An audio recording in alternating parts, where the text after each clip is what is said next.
நாமத்தை பாடி புகழ்வேன். ஆனந்தம் ஆனந்தமே நீ செய்த நன்மைகள் ஆயிரம் ஆயிரம். ஆனந்தம் ஆனந்தமே தேவாவும் நாமத்தை பாடி புகழ்வேன். ஆனந்தம் ஆனந்தமே நீ செய்த நன்மைகள் ஆயிரம் ஆயிரம். ஆனந்தம் ஆனந்தமே ஏழைகளின் தேவனே, எளியோரின் ராஜனே, திக்கற்ற பிள்ளைகளின் தேவனே. ஏழைகளின் தேவனே, எளியோரின் ராஜனே, திக்கற்ற பிள்ளைகளின் தேவனே. தேவாவும் நாமத்தை பாடி புகழ்வேன். ஆனந்தம் ஆனந்தமே நீ செய்த நன்மைகள் ஆயிரம் ஆயிரம். ஆனந்தம் ஆனந்தமே கேருபீன் சேராபீன்கள் ஓய்வின்றி பாடி போற்ற துதிக்கு பாத்திரரே. துதிகளின் மத்தியிலே வாசம் செய்திடும் மகிமைக்கு பாத்திரரே. கேருபீன் சேராபீன்கள் ஓய்வின்றி பாடி போற்ற துதிக்கு பாத்திரரே. துதிகளின் மத்தியிலே வாசம் செய்திடும் மகிமைக்கு பாத்திரரே. ஏழைகளின் தேவனே, எளியோரின் ராஜனே, திக்கற்ற பிள்ளைகளின் தேவனே. ஏழைகளின் தேவனே, எளியோரின் ராஜனே, திக்கற்ற பிள்ளைகளின் தேவனே. தேவாவும் நாமத்தை பாடி புகழ்வேன். ஆனந்தம் ஆனந்தமே நீ செய்த நன்மைகள் ஆயிரம் ஆயிரம். ஆனந்தம் ஆனந்தமே காற்றையும் கடலையும் அடக்கி அமர்த்திய அற்புத தேவன் நீரே. அக்கினி மதிலாய் நடுவில் வாசம் செய்யும் அதிசய தேவன் நீரே. காற்றையும் கடலையும் அடக்கி அமர்த்திய அற்புத தேவன் நீரே. அக்கினி மதிலாய் நடுவில் வாசம் செய்யும் அதிசய தேவன் நீரே. ஏழைகளின் தேவனே, எளியோரின் ராஜனே, திக்கற்ற பிள்ளைகளின் தேவனே.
ஹல்லேலூயா.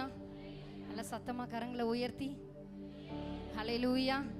இந்த பயங்கரமான மழையிலையும் ஆண்டோடைய சமூகத்துக்கு வந்திருக்கிறோம் ஒவ்வொருவரையும் இயேசுவின் நாமத்தினாலே நாங்கள் வாழ்த்துகிறோம். ஆமென். இத்தனை பேர் சந்தோஷமா இருக்கிறீங்க. ஆமென். இந்த ஊருக்கு இந்த மழையே ரொம்ப அதிகம். ஆண்டவர் ஒவ்வொரு ஜனங்களையும் பத்திரமா பாதுகாக்கணும். இந்த நாள் காலை நேரத்தில் ஆலயத்துக்கு வருகிற ஜனங்களுக்கு ஆண்டவர் பாதுகாப்பை கொடுக்கணும். துரிதமாக ஜனங்களை ஆண்டோடைய சமூகத்துக்கு அழைத்து கொண்டு வரும். ஜெபத்தோட பாடல்களை பாடி ஆண்டோடைய நாமத்தை மகிமைப்படுத்துவோம். ஆமென். ஒரு புதிய மாதத்தை ஆண்டவர் தந்திருக்கிறார். ஆமென். எத்தனை பேருக்கு சந்தோஷம்? இல்லை மாதம் போகுதுன்னு சொல்லி வருத்தப்படுறீங்களா? சந்தோஷப்படுறவங்க ஆமென். ஒவ்வொரு நாளும் ஆண்டவர் நமக்கு ஜீவனை கொடுத்து வாழ வைக்கிற தெய்வமாக இருக்கிற இயேசு வாழ வைக்கிற தெய்வம். நம்ம சந்தோஷமாக இருக்கணும்னு சொல்லி விரும்புகிற தெய்வமாக இருக்கிறார். நமக்காக ஒவ்வொரு நாளும் கிருபைகளை தந்து நம்மளை பலப்படுத்துகிற தெய்வமாக இருக்கிறார். அந்த பாடல் நேரத்தில் உங்கள் இருதயத்தை ஆண்டவருக்கு நேராக கொண்டு வந்து உங்கள் சிந்தனைகள் எல்லாவற்றையும் அப்பாவுக்கு நேராக கொண்டு வந்தது. அப்பா ஒரு புதிய மாதத்தை தந்திருக்கிறீங்க அப்பா. பழையவைகள் எல்லாவற்றையும் மறந்து ஆண்டவரை நோக்கி பார்த்து ஒரு புதிய கிருபையினால ஒரு புதிய பலத்தினால என்னை இடை கட்டி கொள்ளுங்க. நீங்கள் அங்கே பிரசன்னமாகுங்கன்னு சொல்லி எங்கே என் நாமத்தினாலே 2-3 பேர் கூடியிருக்கிறீங்களோ உங்கள் நடுவில் நான் என்ன பண்ணுவேன்? வாசம் பண்ணுவேன், வருவேன்னு சொல்லி ஆண்டவர் வாக்கு பண்ணியிருக்கார். சபையா ஆண்டோடைய சமூகத்தில் இணைந்து இருக்கிறோம். நம்ம ஒரு மனதாக பாடி துதிக்கும் போதே கர்த்தருடைய பிரசன்னம் என்ன பண்ணும்? ஆளுகை செய்யும். ஆராதனை நேரத்தில் அதிகமாக ஆண்டவர் தம்முடைய பிரசன்னத்தினால நிரப்புவார். சேர்ந்து பாடி துதிக்கலாம். எனது தலைவன் இயேசு ராஜன் மார்பில் சாய்ந்து சாய்ந்து.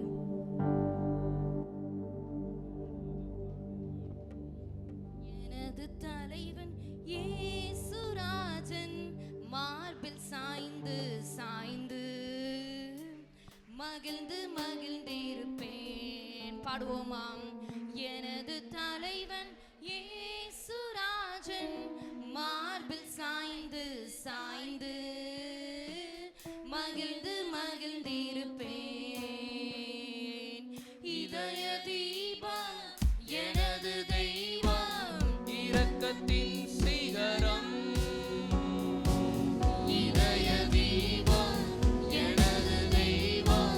இரக்கத்தின் சிகரம் பார்த்து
சாய்ந்திருக்கும் போதுதான் ஒரு சந்தோஷம். அப்படியே எல்லாரும் கண்களை மூடி ஒரு நிமிட வாய்களை திறந்து கரம் தட்டி ஆண்டவருக்கு நன்றி செலுத்தி, நன்றி நன்றி எங்க இதய தீபமாய, எங்களுக்கு விளக்காய, வெளிச்சம் தருகிற தெய்வமாய, ஒரு நல்ல மெய்ப்பனாய் அவர் நம்மை நடத்தி வருகிறார் அல்லவா.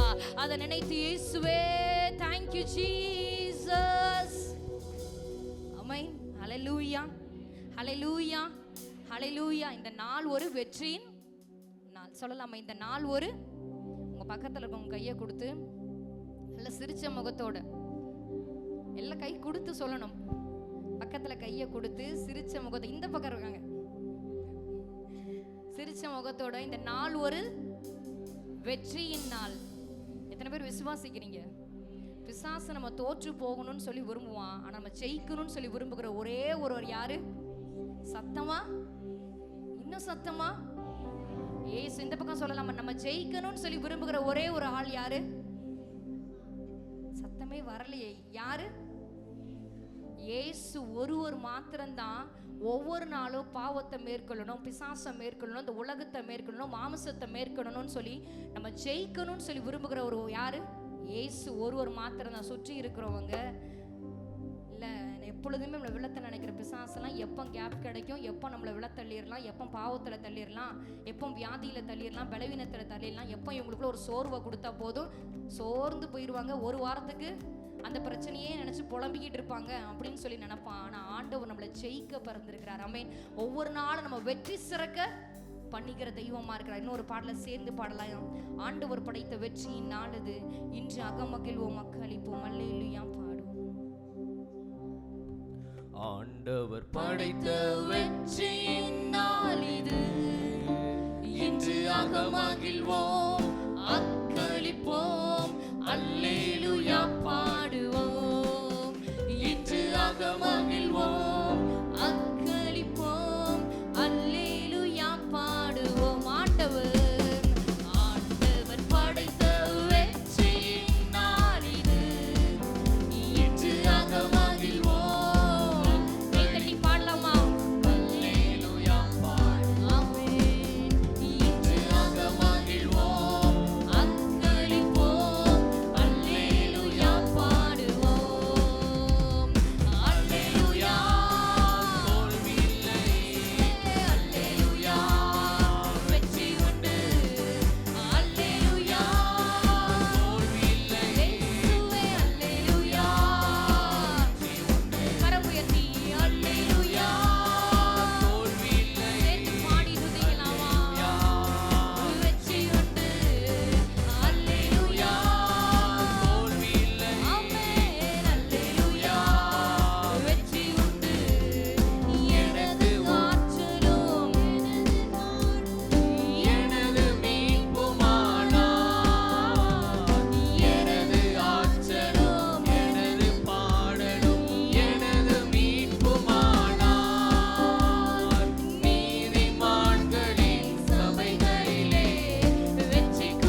நிரப்புகிற தெய்வம் ஒரு மனமாய் ஒரே சிந்தைய என்ன வெற்றி சிறக்க பண்ணுங்கப்பா.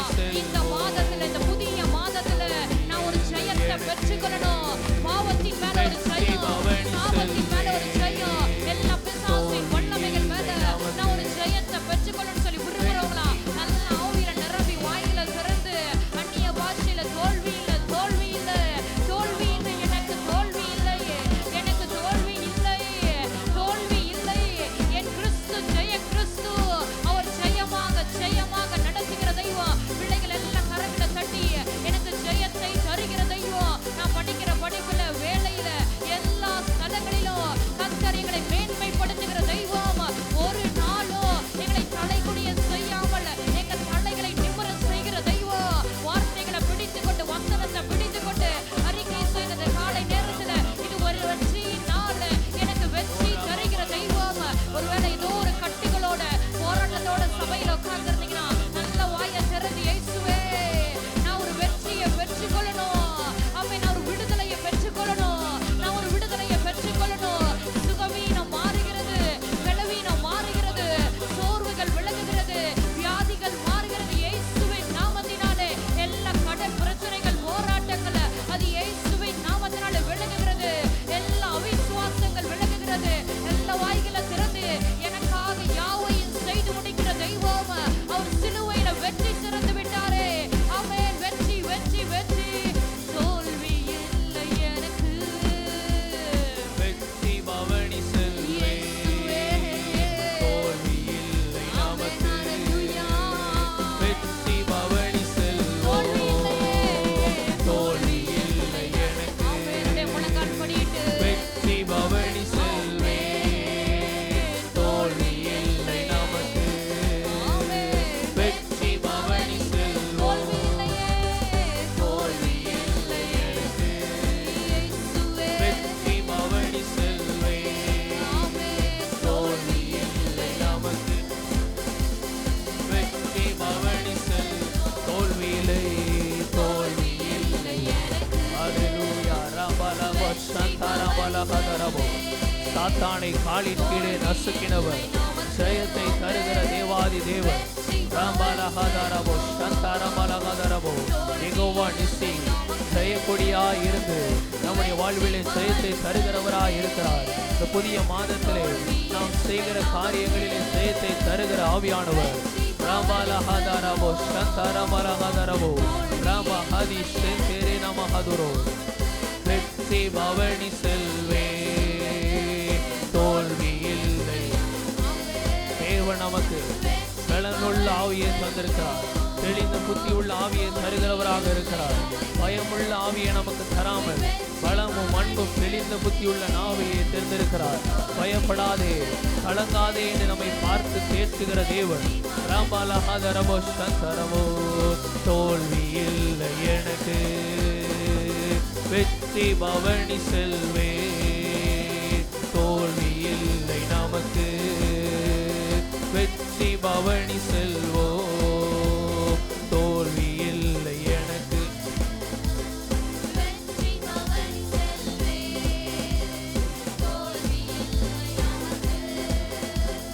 வெற்றி பவனி செல்வோ, ஆண்டவர் படைத்த வெற்றியின் நாளிது.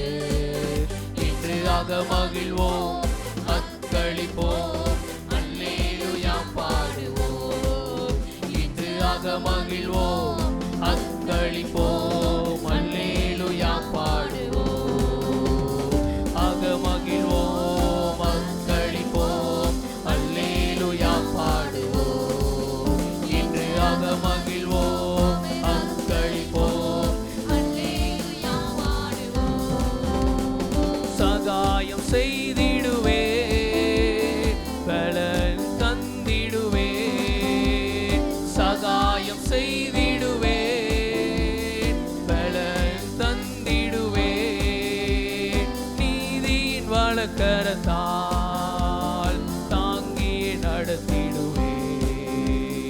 நீதியின் வழக்கரத்தால் தாங்கியே நடத்திடுவே. நீயோ என் தாசன், நான் உன்னை தெரிந்து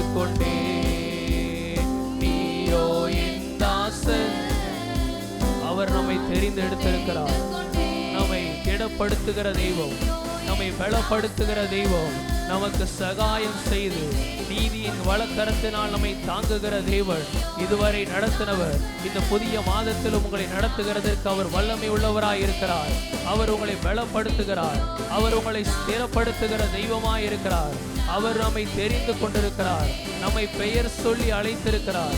நம்மை வெறுத்து விடாத தெய்வம், நம்மை கைவிடாத தெய்வம், இம்மட்டுமாய் நம்மை நடத்தி வந்திருக்கிறாரே, பாதுகாத்து வந்திருக்கிறாரே, நம்மை தேற்றுகிற தெய்வமாய், நம்முடைய கண்ணீரை துடைக்கிற தெய்வமாய், நம்மை பாதுகாத்து வழி நடத்துகிற தெய்வம். நீயோ என் தாசன், நான் உன்னை தெரிந்து கொண்டே,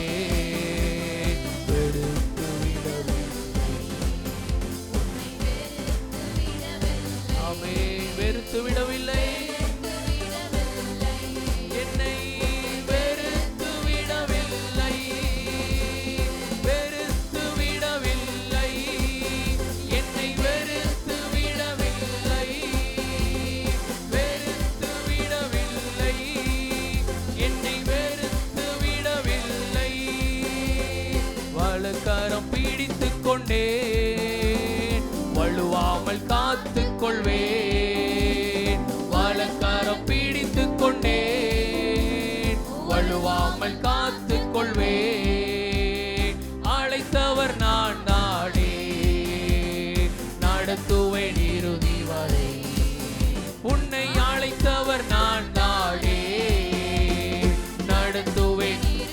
அழைத்தவர், அழைத்தவர் நான் நாடே. விசுவாசத்தோடு சொல்லுங்க, அவர் நம்மை அழைத்திருக்கிறார், இறுதி வரை நம்மை நடத்துவார். நடத்துவேன் இறுதி வரை. நீயோ என் தாசன், நீயோ என் தாசன், நான் உன்னை.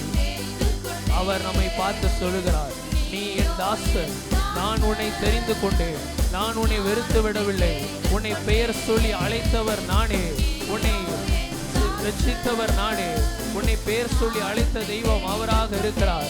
அவர் நம்மை நேசித்திருக்கிறார். அவர் நம்மை நேசித்திருக்கிறதுனால்தான் நமக்காக இரத்தம் சிந்தி நம்மை மீட்டெடுத்திருக்கிறார். நம்மை தைரியப்படுத்துகிற தெய்வமாய் இருக்கிறார். என்னென்ன காரியங்களினாலே சோர்ந்து போயிருக்கிறோமோ எல்லா சோர்வுகளையும் நீக்கி உங்களை தேற்றுகிற தெய்வமாய், பயத்திலிருந்து உங்களுக்கு விடுதலை தருகிற தெய்வமாய் அவர் இருக்கிறார். நீயோ என் தாசன், நீயோ என் தாசன், நான் உன்னை தெரிந்து கொண்டேன், வெறுத்து விடவில்லை,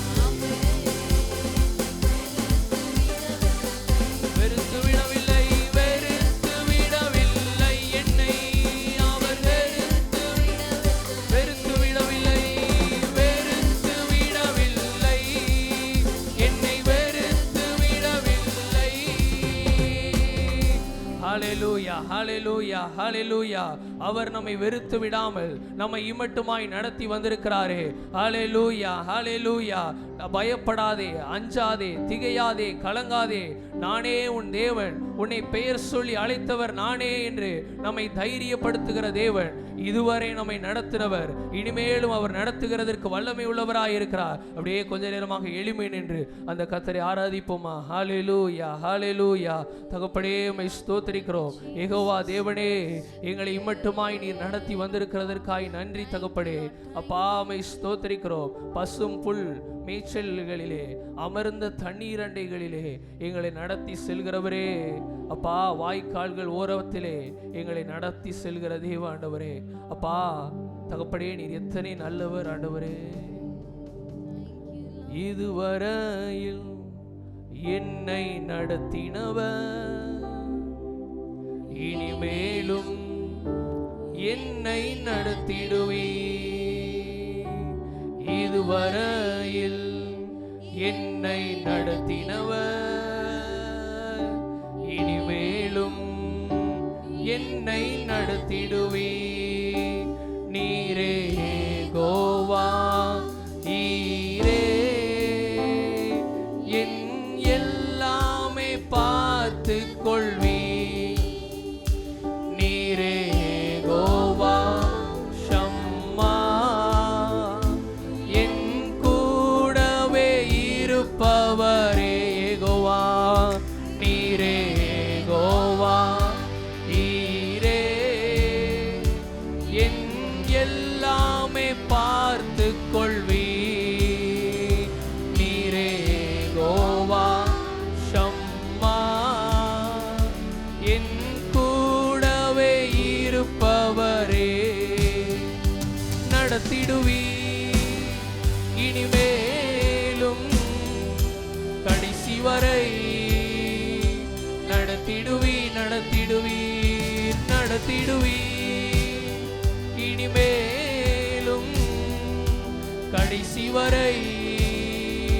நடத்திடுவீர் நீரே யெகோவா, நீரே என் எல்லாமே பார்த்து கொள்வி. நீரே யெகோவா ஷம்மா, என் கூடவே இருப்பவ. கரங்களை உயர்த்தி சொல்வோம். நீரே யெகோவா, நீரே என் எல்லாமே பார்த்து கொள்வி. நீரே யெகோவா ஷம்மா, என் கூடவே இருப்பவரே. இந்த தேவன் என்றென்றும் உள்ள சதா காலமும் நமது தேவன். இந்த தேவன் என்றென்றும் உள்ள சதா காலமும் நமது தேவன். மரண பரியந்தம் நடத்திடுவார், என்னை நடத்திடுவார். சொல்லுங்க, மரண பரியந்தம், மரண பரியந்தம் நடத்திடுவார், என்னை நடத்திடுவார். மரண பரியந்தம், மரண பரியந்தம் நடத்திடுவார், என்னை நடத்திடுவார். இயேசுவே, மரண பரியந்தம் என்னை நடத்திடுவார். நடத்திடுவி நடத்திடுவி இனிமேலும் கடைசி வரை. நடத்திடுவி நடத்திடுவி இனிமேலும் கடைசி வரை. நடத்திடுவி நீரே யெகோவா, யெகோவா ஈரே. அவர் எல்லாவற்றையும் பார்த்து கொள்ளுகிறவர். யெகோவா ஷம்மா, நம்மோடு இருந்து நம்மை வழி நடத்துகிறவர். இந்த புதிய மாதத்திலே நம்மை நடத்துகிறதற்கு அவர் போதுமானவராய் இருக்கிறார். எல்லாவற்றையும் பார்த்து கொள்ளுகிறதற்கு அவர் போதுமானவராய் இருக்கிறார். அப்பா, நீரே என் எல்லாமே பார்த்து கொள்வி. நீரே யெகோவா ஷம்மா, என் கூடவே இருப்பவர். நீரே நீரே யெகோவா, நீரே என் எல்லாமே. ஓ ரபா பாபா பாபா, நீரே யெகோவா ஷம்மா, என் கூடவே இருப்பவரே. நடத்திடுவி நடத்திடுவி இனிமேலும் கடைசி வரை. நடத்திடுவி சொல்லுங்கப்பா, நடத்திடுவி இனிமேலும் கடைசி வரை. நடத்திடுவி நடத்திடுவி நடத்திடுவி இனிமேலும் கடைசி வரை. நடத்திடுவி நீரே யெகோவா, நீரே என் எல்லாமே பார்த்து கொள்வி. நீரே யெகோவா ஷம்மா, என் கூடவே இருப்பவர். விசுவாசத்தோடு நீரே யெகோவா, இயேசுவே என் எல்லாமே. நீரே யெகோவா என் கூடவே இருப்பவர் யெகோவாயிரே, நீரே யெகோவா. என் எல்லாமே நீரே யெகோவா. என் கூடவே இருப்பவர் நடத்திடுவி இனிமேலும் கடைசி வரை நடத்திடுவி. விசுவாசத்தோடு சொல்லுங்கப்பா, இதுவரை என்னை நடத்தினவர் கடைசி வரை மரண பரியந்தம் எங்களை நடத்துகிறதற்கு வல்லவராய் இருக்கிறீர். கடைசி வரை நடத்திடுவி. நீரே யெகோவா, நீரே என் எல்லாமே பார்த்து கொள்வி. நீரே யெகோவா ஷம்மா, என் கூடவே இருப்பவரே. நீரே யெகோவா, நீரே என் எல்லாமே பார்த்து கொள்வி. நீரே யெகோவா ஷம்மா, என் கூடவே இருப்பவரே. சதா காலங்களிலும் நம்முடைய தேவன், மரண பரியந்தம் நம்மை நடத்துகிற தேவன் அவர் யெகோவா ஈரே. அவர் எல்லாவற்றையும் பார்த்து கொள்ளுகிறவர். அவர் யெகோவா ஷம்மா, ஒவ்வொரு நாளும் நம்மோடு இருந்து நம்மை நடத்துகிற தேவன். இதுவரை நடத்தினாரே, இனிமேலும் அவர் நம்மை நடத்துகிறதற்கு வல்லமை உள்ளவராயிருக்கிறார். நம்முடைய தேவைகளை சந்திக்கிறதற்கு அவர் போதுமானவராயிருக்கிறார். தாயை போல தந்தையை போல அவர் தோளிலே தூக்கி சுமந்த தெய்வம், நம்மை தேற்றுகிற தெய்வம், நம்முடைய கண்ணீரை மாற்றுகிற தெய்வம். இதுவரை நடத்தினாரே அப்பா, அவரை பார்த்து சொல்லுவோம், நீரே யெகோவா ஈரே, என் எல்லாமே பார்த்து கொள்வி. நீரே யெகோவா ஷம்மா,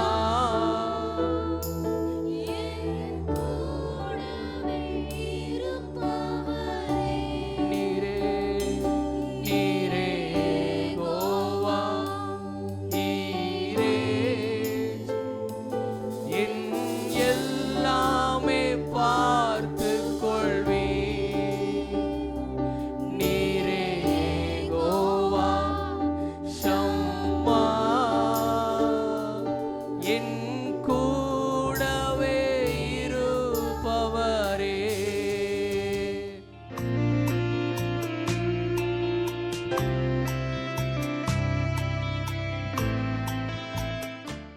தேவனே ஆசீர்வதித்த போதும் ஆசீர்வாதம் தொடரவில்லை ஏன்? நீளமாக இருக்கு ஹெட்டிங்கல்ல. ஸ்தோத்திரம். தேவனே ஆசீர்வதித்த போதும் ஆசீர்வாதம் தொடரவில்லை ஏன்? ஏன் சொல்லுங்களும் பார்ப்போம். ஏன்? சரி, பார்க்கலாம். சரி, முதல்ல ஒரு வசனம் வாசிப்போம். மத்தேயு 10:12-13. மத்தேயு எழுதின சுவிசேஷம் 10ஆம் அதிகாரம். ஒரு வீட்டிற்குள் பிரவேசிக்கும் போது அதை வாழ்த்துங்கள். அந்த வீடு பாத்திரமாயிருந்தால் நீங்கள் கூறின சமாதானம் அவர்கள் மேல் வரக்கடவது. அபாத்திரமாயிருந்தால் நீங்கள் கூறின சமாதானம் உங்களிடத்திற்கு திரும்ப கடவது. இயேசு கிறிஸ்துவை அவர் சொல்றாரு, ஒரு வீட்டுக்குள் பிரவேசிக்கும் போது அதை வாழ்த்துங்கள் அல்லது அந்த வீட்டை ஆசீர்வதியுங்கள். அந்த வீட்டை ஆசீர்வதியுங்கள். அந்த வீடு பாத்திரமாயிருந்தால் நீங்கள் கூறின அந்த ஆசீர்வாத வார்த்தை அவர்கள் மேல் வரக்கடவது. அபாத்திரமாயிருந்தால் நீங்கள் கூறின அந்த வாழ்த்து அல்லது ஆசீர்வாதம் உங்களிடத்திலேயே திரும்ப கடவது. அப்போ இதுதான் அதனுடைய தீம். அதாவது ஆண்டவரே நம்மை ஆசீர்வதித்தாலும் ஆசீர்வாதத்துக்கு நான் பாத்திரவானாக இல்லாட்டா அந்த ஆசீர்வாதம் எனக்கு வராது. ஹல்லேலூயா, ஸ்தோத்திரம். அதுதான் இன்றைக்கி நம்ம பைபிள்லேருந்து வாசிக்க போகிறோம் நிறைய காரியங்களை. எவ்வளவோ ஆண்டவர் வச்சிருக்கிறாரு ஆசீர்வாதத்தை நமக்கு தருவதற்கு. எவ்வளவோ நமக்கு நல்லாவே தெரியும். என்னாகமம் 24:1 பார்க்காமலே சொல்லுவோம், இஸ்ரவேலை ஆசீர்வதிப்பதே அவருக்கு பிரியம். நம்ம ஆசீர்வதிக்கணுங்கிறதுக்கு இதுதான் அவருடைய எண்ணமே இருக்குது. நாம் ஆசீர்வதிக்கப்பட்டவர்களாக இருக்கணும்னு தான் அவர் விரும்பிக்கிட்டே இருக்கிறாரு. ஆனால் அவர் என்னை பூரணமாக ஆசீர்வதிக்க முடியல. அவர் ஆசீர்வதிக்கிறாரு, ஆனால் அந்த பூரண ஆசீர்வாதம் எனக்கு வரமாட்டேக்கு, அல்லது ஆசீர்வாதம் கடைசி வரைக்கும் நிற்க மாட்டேக்கு. கொஞ்ச நேரம் வருது, கொஞ்ச காலம் இருக்குது, அப்புறம் அந்த ஆசீர்வாதம் போயிடுது. சரி, இப்போ பைபிள்லேருந்து தெரிஞ்ச பகுதியிலேருந்து தான் வாசிக்க போகிறோம். இப்போ வாசிப்போம். ஆதியாகமம் 1ஆம் அதிகாரம், ஆதியாகமம் 1:26, 27, 28.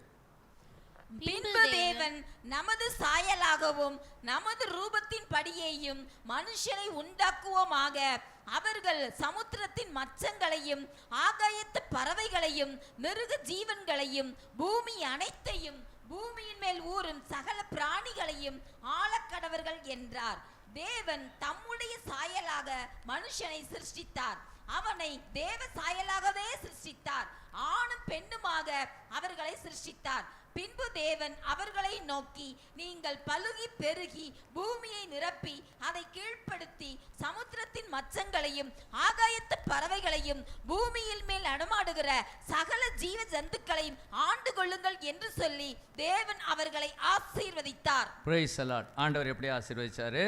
நீங்கள் பலுகி பெருகி பூமியை நிரப்பி அதை கீழ்ப்படுத்தி சமுத்திரத்தின் மச்சங்களையும் ஆகாயத்து பறவைகளையும் பூமியின் மேல் நடமாடுகிற சகல ஜீவ ஜந்துக்களையும் ஆண்டு கொள்ளுங்கள் என்று சொல்லி தேவன் அவர்களை ஆசீர்வதித்தார்.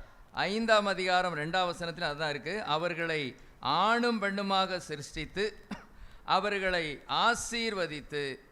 ஆசீர்வதித்தார். சரி, இவ்வளவும் தேவன் என்ன செய்கிறார்? அவரை ஆசீர்வதிக்கிறார்னா என்ன ஆசீர்வாதம்லாம் கொடுத்தாரு அப்படின்னா அதிலே இருக்குது. என்ன இருக்குதுன்னா, பலுகி பெருகணும், பூமியை நிரப்பணும், அதை கீழ்ப்படுத்தணும், பறவைகள், மச்சங்கள், நாட்டு மிருகங்கள், காட்டு மிருகங்கள் எல்லாம் ஆட்சி செய்யணும்னு சொல்லி அவங்கள ஆசீர்வதிச்சார். அது மாத்திரம், அந்த ஆசீர்வாதம் மாத்திரம் இல்லை, ஒரு பெரிய ஏதேன் தோட்டத்தை கொடுத்தாரு. ஏதேன் தோட்டம் அது எப்படி இருந்தது நமக்கு தெரியாது, நம்முடைய கற்பனைக்குள்ளெல்லாம் அதை கொண்டு வர முடியாது. அவ்வளோ பெரிய தோட்டம். அந்த தோட்டத்தில் இவங்க 2 பேருக்காக நிறைய பழமரங்களெல்லாம் என்ன செஞ்சுருந்தார்? ஆயத்தப்படுத்தியிருந்தார். அதெல்லாம் உங்களுக்கு நல்லா தெரியும். சகலவித விருட்சங்கள், ஜீவ விருட்சம், நன்மை தீமை அறியத்தக்க விருட்சம் வச்சுருந்தார். 4 நதிகள் என்ன செஞ்சு ஓடிச்சு, நல்ல பாதுகாப்பாக என்ன செஞ்சார்? வச்சுருந்தார். அவங்க நெத்தி வேர்வை சிந்தி பாடுபட வேண்டாம். ஆனால் ஒரு சின்ன கட்டளை கொடுத்துருந்தாரு. என்ன கொடுத்துருந்தாரு சொல்லுங்க? பண்படுத்தவும் காக்கவும். அங்கே பண்படுத்துதல்னு சொன்னாலும் என்ன பண்படுத்துதல்னு தெரியல அவருக்கு. ஒன்றும் அப்படி ஒன்றும் பெரிய டிராக்டரை கொண்டு அல்லது மாடை கொண்டு உழுது அவரெல்லாம் அப்படிலாம் செயல்பட வேண்டிய அவசியம் இல்லை. பண்படுத்தணும் அப்படின்னா ஒழுங்குபடுத்தணும்னு எடுத்துக்கிடலாம். அப்படின்னாலும் நமக்கு இன்னும் அதில் சரியாக புரியல. எதை ஒழுங்குபடுத்த சொன்னார் அப்படின்னு நமக்கு என்ன செய்யலை? விளங்கலை. ஆனால் ஏதோ ஒரு சின்ன காரியத்தை சொல்லியிருக்காரு. 2வது என்ன சொல்லியிருக்காரு?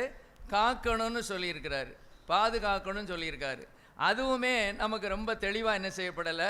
சொல்லப்படலை. அதாவது இன்டைரக்டாக அவர் சொல்லியிருக்காரு, இந்த நீங்கள் ஏதேன் தோட்டத்தில் இருக்கிறீங்க, உங்களுக்கு ஒரு எதிரி இருக்கிறான் அப்படிங்கிறத இன்டைரக்டாக போட்டு வச்சுட்டு போயிட்டார். நீட்டாக சொல்லலை. சில காரியங்களை ஆண்டவர் நீட்டாக சொல்ல மாட்டார். அப்படி சொல்லிட்டா கொஸ்டினையும் கொடுத்து கொஸ்டினுக்கு ஆன்சரும் கொடுத்த மாதிரி ஆயிரும். அப்படி செய்ய முடியாது. இப்போ நாளைக்கு இவங்க பரீட்சை எழுத போகிறாங்க, ஒரு சிலர் எழுதிட்டு இருக்கிறாங்க. கொஸ்டின் தான் கொடுக்கப்படுமே ஒழிய எல்லா பதிலும் அதில் என்ன செய்யப்படாது? கொடுக்கப்படாது. அப்படி வச்சுருந்தா அது டெஸ்ட்டே கிடையாது, அது பேர். அப்போ எந்த அதாவது அவன் மனசாட்சியின் காலத்தில் இருந்தாலும் சரிதான், குற்றமில்லாமல் காலத்தில் இருந்தாலும் சரிதான், அல்லது நியாயப்பிரமாண காலத்தில் இருந்தாலும் சரிதான், அல்லது நாம் வாழ்கிற அந்த கிருபையின் காலத்தில் இருந்தாலும் சரிதான், ஏதோ ஒன்றை கர்த்தர் நம்மிடத்தில் என்ன செய்கிறார்? எதிர்பார்க்கிறார். பிரமாணங்களை கொடுப்பார்.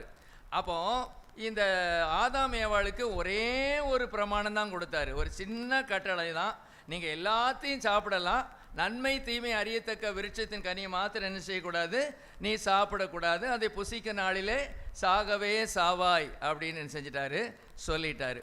நல்லா சந்தோஷமாக தான் போச்சுது. நாம் நினைக்கிற மாதிரி நீங்களாம் அப்படி நினச்சி பார்த்துருப்பீங்களான்லாம் தெரியல. ஒரு ஏதோ இந்த இடத்துல எத்தனை வருஷம் இருந்திருப்பாங்க அவங்க? பைபிளில் சொல்லப்படலை, நாம் நினைக்கிற மாதிரி ஏதோ ஒரு 5 வருஷம் 10 வருஷம் தான் இருந்திருப்பாங்கன்னு நினைக்காதீங்க. நான் நினைக்கிறேன் அப்படி ஒரு 200 300 வருஷம் என்ன செஞ்சுருக்கலாம், இருந்திருக்கலாம். எவ்வளவு காலம் அவங்க இருந்தாங்கன்னு நமக்கு என்ன செய்யாது, தெரியாது. அவ்வளோ மகிழ்ச்சியாக சந்தோஷமாக எந்த கஷ்டமும் இல்லாமல் எந்த வேதனையும் இல்லாமல் நல்ல பழங்களை சாப்பிட்டுக்கிட்டு கர்த்தர் என்ன செய்வார், ஒவ்வொரு நாளும் வந்து அவங்களோட என்ன செய்வார், உறவாடுவார். நல்லா பேசுனாங்க. எல்லா மிருகங்களும் இவங்களுக்கு என்ன செஞ்சது, கீழ்பட்டிருந்தது. சிங்கம் இவருக்கு கீழே தான் இருந்துச்சு, புலி இவருக்கு கீழே தான் இருந்துச்சு. எல்லா மிருகங்களையும் இவங்க என்ன செய்தாங்க, ஆட்சி செய்தார்கள். தேவனுடைய திட்டம் என்னன்னா, மனுஷன் ஆளக்கூடாது. ஏனென்றால் மனுஷன் யாரால் உண்டாக்கப்பட்டிருக்கிறான், தேவ சாயலால் உண்டாக்கப்பட்டிருக்கிறான். ஆகவே தேவனுக்கு அது இஷ்டம் இல்லை. அதனால தான் ராஜா வேணும்னு கேட்டபோது அவருக்கு என்ன செய்யலாது, பிடிக்கல. ஏன்னா மனுஷன் இன்னொரு மனுஷனை ஆளக்கூடாது. மனுஷன் எல்லாரும் ஈக்குவலாக தான் இருக்கணும். தேவன் தான் என்ன செய்யணும், மனுஷனை ஆளணும். ஆனால் மனுஷன் மிருக ஜீவன்கள், பறவைகள், மச்சங்கள் எல்லாவற்றையும் ஆளுகை செய்யும்படியாக அவனை என்ன செஞ்சார், ஆசீர்வதித்தார், ஆளுகை செய்யும்படியாக. ஆனால் பாருங்கள், இவங்க என்ன தப்பு பண்ணாங்கன்னு உங்களுக்கு தெரியும். நான் அதை கொஞ்சம் வேகமாக போகிறேன். நம்பர் 1, தோட்டத்தை காக்க தவறிட்டாங்க. தோட்டத்தை என்ன செஞ்சிட்டாங்க, காக்க தவறிட்டாங்க. 2வது, இந்த ஏவாள் தவறான நபரோடு பேச ஆரம்பிக்கிறாள். அங்கே யாரெல்லாம் இருக்கிறா, ஒரே ஒரு நபர் தான். ஒன்று ஏவாளுக்கு ஆதாம் இருக்கிறாரு, அடுத்தது ஆண்டவர் வர்றாரு, 2 பேர் தான். அது மாதிரி ஆதாமுக்கு ஏவாளும் கர்த்தரும் இருக்கிறாங்க. 3வது நபர் உள்ளே வரும்போது தான் பிரச்சனை. இன்றைக்கும் அப்படி தான். நம்ம கணவன் மனைவியாக இருக்கிறோம். 3வது நபரை நம்ம உள்ள என்ன செய்யக்கூடாது, விடவே கூடாது. ரொம்ப கவனமாக இருக்கணும். அக்காம்பாங்க, ஆன்ட்டிம்பாங்க, அண்ணேம்பாங்க. ரொம்ப கவனமாக என்ன செய்யணும், இருக்கணும். இன்றைக்கி பாருங்கள், சாதாரணமாக அதாவது கிறிஸ்தவர்கள் என்று சொல்லி கொண்டாலும், அதாவது யெகோவாவின் சாட்சிகள், இயேசுவின் நாமம், இப்படிப்பட்டவங்கள்லாம் வீடுகளுக்குள்ளாக வந்து கர்த்தருடைய சரியான காரியத்தை சொல்லாமல் ஒரு சைடை சொல்லிட்டு என்ன செஞ்சிடறாங்க, போயிடுறாங்க. பிதாவாகிய தேவன் தான் தேவன், இயேசுவானவர் வந்து ஒரு சாதாரண ஒரு நபி தான், அவர் ஒரு தீர்க்கதரிசி தான், இப்படி ஒரு கூட்டம் சொல்லிட்டு போயிடுது. அவங்க சொல்லிட்டு போயிட்ட உடனே இவங்களுக்கு அதே தான் இருக்குது. ஏன்னா இவங்க பைபிளை ஒழுங்காக படிக்க மாட்டாங்க, பைபிளை ஒழுங்காக ரீட் பண்ண மாட்டாங்க. ஒரு சைடாகவே என்ன செய்வாங்க, படிப்பாங்க. அந்த ஞானம் இருக்காது. நான் என்றைக்குமே பைபிள் படிக்கிறவங்களுக்கு சொல்லுவேன், நீங்கள் ஜெபிக்காமல் பைபிள் படிக்காதீங்க. ஏனென்றால் உங்களை அப்படியே அது புரட்டி போட்டுரும். ப்ரைஸில் உங்கள் அறிவை வச்சு நீங்கள் பைபிளை படிக்க முடியாது. நல்லா ஞாபகம் வச்சுக்கோங்க. நான் வேதத்திலிருந்தே சொல்கிறேன். நம்ம அப்போஸ்தல நடவடிக்கைகளில் நம்ம படிக்கிறோம்ல, ஒரு பெரிய மந்திரி பைபிளை ஏசாயா 53 படிச்சுக்கிட்டு இருக்கிறாரு. எத்தியோப்பியா தேசத்து மந்திரி. இந்த பிலிப்பு வந்து ஒரு சாதாரண மனுஷன்தான். அதாவது அவருடைய வேலை என்னன்னா, பரிமாறுகிற வேலை தான், பரிமாறுகிறத விசாரிக்கிற வேலை தான். அப்படிப்பட்ட ஒரு சாதாரண வேலை. ஆனால் அவர்கிட்ட இருந்த ஞானம் யார்கிட்ட இல்லை, பெரிய கல்விமானாகிய மந்திரிக்கு இல்லை. அவர் 53 ஏசாயா 53 படிச்சுக்கிட்டு இருக்கிறாரு. நீங்கள் படிக்கிறதின் கருத்து உங்களுக்கு புரியுதா அப்படின்னு அவர் கேட்கும்போது, ஒருவன் எனக்கு சொல்லாவிட்டால் அது எனக்கு எப்படி தெரியும்னு அவர் என்ன செய்கிறாரு, சொல்கிறாரு. உலக ஞானம் இருக்குது. அவர் வந்து ஒரு பெரிய ஒரு தேசத்தினுடைய ஒரு ஃபினான்ஸ் மினிஸ்டர். அவருக்கு வேத சத்தியங்களை என்ன செய்யலை, புரிந்து கொள்ள முடியல. இன்றைக்கி நமக்கு கொஞ்சம் பைபிள் வாசிக்க தெரிஞ்ச உடனே எனக்கு மிஞ்சி ஒன்றுமே இல்லை, எனக்கு எல்லாம் தெரியும்னு நம்ம நினச்சிக்கிடுறோம். Price allot. அப்படி செய்யக்கூடாது. ஜெபத்தோடு நீங்கள் படிக்கணும். ஒரு பைபிளை படிக்கிறதுக்கு முன்னால் குறைஞ்சது ஒரு 5 நிமிஷமாக ஜெபம் பண்ணுங்க. ஜெபம் பண்ணிட்டு அந்த பாடத்தை என்ன செய்யுங்க, படிங்க. ஆண்டவரே, உம்முடைய வேதத்தில் உள்ள அதிசயங்களை பார்க்கும்படிக்கு என் கண்களை திறந்தள்ளும். குற்றம் கண்டுபிடிக்கிறதுக்காக படிக்கக்கூடாது, அறிவை பெருக்கிறதுக்காகவும் படிக்கக்கூடாது. அது ஒரு சைடில் தான். அறிவை பெருக்கிக் கொள்வது என்பது ஒரு சைடு தான். ஆனால் மெயினாக அதை படிக்கிறது எதற்காக? கர்த்தர் யார், அவர் எப்படிப்பட்டவர், அவர் என்ன செஞ்சிருக்கிறாரு, ஜனங்கள் எப்படி நடந்து கொண்டார்கள், நம்முடைய வாழ்க்கை எப்படி போயிட்டு இருக்கு, இறந்த பின்பதாக நமக்கு என்னெல்லாம் வச்சிருக்கிறாரு, கர்த்தர் என்னிடத்துல என்ன விரும்புகிறாரு, இதுக்கு தான் அதை படிக்கணும். யாரையும் மடக்கிறதுக்காக அல்ல. நல்லா நான் படித்து அத்தனை வரையும் மடக்கிடுவேன்னா அங்கே பிரயோஜனமே கிடையாது. மடக்கிறதுக்காக பைபிள் படிக்கக்கூடாது. கர்த்தரை பற்றி தெரிந்து கொண்டு கர்த்தருக்காக வாழ்வதற்காகத்தான் பைபிளை என்ன செய்யணும்? படிக்கணும். மூணாவது நபர் உள்ளே வரும்போது இப்படிப்பட்ட ஆட்கள் என்ன செய்கிறாங்க? வீட்டுக்குள்ளே வர்றாங்க. எங்கள் வீட்டுக்கே வந்திருக்காங்க. ஆனால் நான் உள்ளே அவங்கள விடலை. வேறு என்ன செய்ய? ஸ்தோத்திரம். வந்து வாசலில் நின்னே பேசினாங்க. அப்படியே நாங்கள் கொஞ்சம் சரி, சிலர்லாம் போங்கன்னுலாம் சொல்லிடுவாங்களாம். நான் அப்படிலாம் சொல்ல விரும்பலை. ஏன்னா தேவ சாயலும் அவங்ககிட்ட இருக்குது. அவங்கள விரட்டுறதுக்குரிய அதிகாரம் எனக்கு இல்லை. இருந்தாலும் அவங்க சொல்கிறத நான் கொஞ்சம் கேட்டுக்கிட்டேன். ஆனால் எல்லாரும் அதை அப்படிலாம் சொல்லி நிறைய ஆலோசனை மாதிரிலாம் சொன்னாங்க. சரி, ரொம்ப தேங்க்ஸ், நீங்கள் சொன்னதுக்கு தேங்க்ஸ்ன்னு அவங்கள அனுப்பி வச்சுட்டேன். சில ஆட்கள் செய்வாங்க, வாங்க வீட்டுக்குள்ளே உட்காருங்க, காப்பியை போட்டு கொடுத்து அவங்கள்ட்ட நல்லா பேச ஆரம்பித்து சில வசனங்களை உங்களுக்கு அப்படியே காமிச்சு, இயேசு சொல்வார்ல, என் பிதா என்னிலும் பெரியவராக இருக்கிறாருன்னு சொல்லுவார். அந்த வசனத்தை எடுத்துக்கிடுவாங்க. இவர் ஜெபம் பண்ணுவார். இவர் எதுக்கு ஜெபம் பண்ணுறாரு, இவரே கடவுள்னா இவர் எவர்கிட்ட எதுக்கு இன்னொருத்தட்ட ஜெபம் பண்ணுறாரு அப்போ அப்படிம்பாங்க. நம்ம அறகுறையான ஆட்கள் ஆமாம் அதுவும் சரிதானே அப்படின்ட்டு அந்த சைடு வழியாக நம்ம போயிடுவோம். ரொம்ப ஞானமாக இருக்கணும். மூன்றாவது நபரை நம்ம எல்கைக்குள்ளே என்ன செய்யக்கூடாது? விடக்கூடாது. இவங்க விட்டது தான் பிரச்சனை. மூன்றாவது ஒரு நபர் வாரான, இதுவரைக்கும் கணவனின் சத்தத்தை தான் கேட்டிருக்கா அந்த அம்மா, இதுவரைக்கும் தேவனின் சத்தத்தை தான் கேட்டிருக்கா. இனிமையான மூணாவது ஒரு சத்தம் வருது. அப்போ அந்த சத்தம் என்ன சத்தம்னு அவளால் என்ன செய்ய முடியல? கிரகிக்க முடியல, புரிந்து கொள்ள முடியல. நல்லா என்ன செஞ்சா? கேட்டது மாத்திரமல்ல, அதை கேட்டுட்டு இருக்கும்போது என்ன செஞ்சுருக்கணும்? நம்ம எப்போதும் சொல்கிறது தான், கணவனோடு பகிர்ந்து கொண்டிருக்க வேண்டும். கணவர் என்ன அமெரிக்காவுக்கா போயிட்டாரு, கணவர் என்ன ஆப்பிரிக்காவுக்கா போயிட்டாரு, கொஞ்சம் தள்ளி நின்றுருப்பார், அங்கே தான் நின்றுட்டுருப்பார். அத்தான்னு கூப்பிட்டுருக்கலாம். அல்லது எப்படியோ அவங்கள மரியாதையாக கூப்பிட்டுருக்கலாம். கூப்பிட்டு இந்த பாருங்கள் ஒருத்தன் பேசிக்கிட்டு இருக்கான், என்ன பேசுகிறான்னு கேளுங்க அப்படின்னா ஆதாம் நல்லா புரிஞ்சுக்கிடுவார். பைபிள் பின்னால் சொல்லுது, ஏவாளே வஞ்சிக்கப்பட்டாள் அப்படி தான் சொல்லுது. ஆதாம் வஞ்சிக்கப்படலை. Praise the Lord. இன்னைக்கு நீங்கள் எங்களுக்கு தியாகமாக இருக்கிறீங்க, ஆனால் எங்கள் முப்பாட்ட ஆதாம் உங்களுக்கு தியாகமாக இருந்திருக்கிறாரு. தங்களுடைய எல்லாத்தையும் விட்டு கொடுத்துருக்கிறாரு. Praise the Lord. அதை நீங்களும் மறக்கக்கூடாது. ஸ்தோத்திரம். புரியுதா புரியலையா? ஒரு மாதிரி முழிக்கிறீங்க. இன்றைக்கி நீங்கள் ரொம்ப தியாகமாக இருக்கீங்க, அதை ஏற்றுக்கிடுறேன். நல்லா சமையல் பண்ணி தரீங்க, எங்களுக்கு என்னென்ன செய்யணுமோ அத்தனை கடமையும் இன்றைக்கி நீங்கள் எங்களுக்கு செய்கிறீங்க. அதுக்கு நாங்கள் நன்றி உள்ளவர்களாக இருக்கிறோம். அதே சமயத்தில் ஸ்தோத்திரம், எங்கள் இனம் இருக்குது பாருங்கள், இனம், ஆண் இனம் உங்களுக்காகவே தங்களை அர்ப்பணித்து அவர் அந்த பழத்தை வாங்கி சாப்பிட்டாரு. அதுக்கு நீங்கள் நன்றி உள்ளவங்களாக இருக்கணும். Praise the Lord. அல்லது என்ன சம்பவிச்சிருக்குன்னு நமக்கு தெரியாது.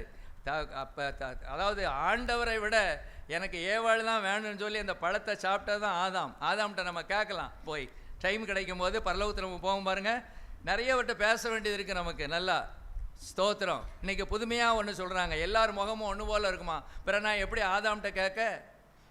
ஆதாம்கிட்ட போய் நான் எப்படி கேட்க? எல்லார் முகமும் ஒன்று போல் வந்துடும் அப்படின்னு சொல்கிறாங்க. பைபிள் அப்படி சொல்லலை. நாம் யூனிக். இந்த ஜெயபாலனுடைய முகம் எப்பவும் இப்படி தான் இருக்கும். Praise the Lord. இது மாறவே என்ன செய்யாது? மாறாது. ஒரே இயேசு முகம் மாதிரிலாம் மாறாது. இயேசுவுக்குன்னு ஒரு முகம் இருக்குது, அது அவருக்குள்ள முகம்.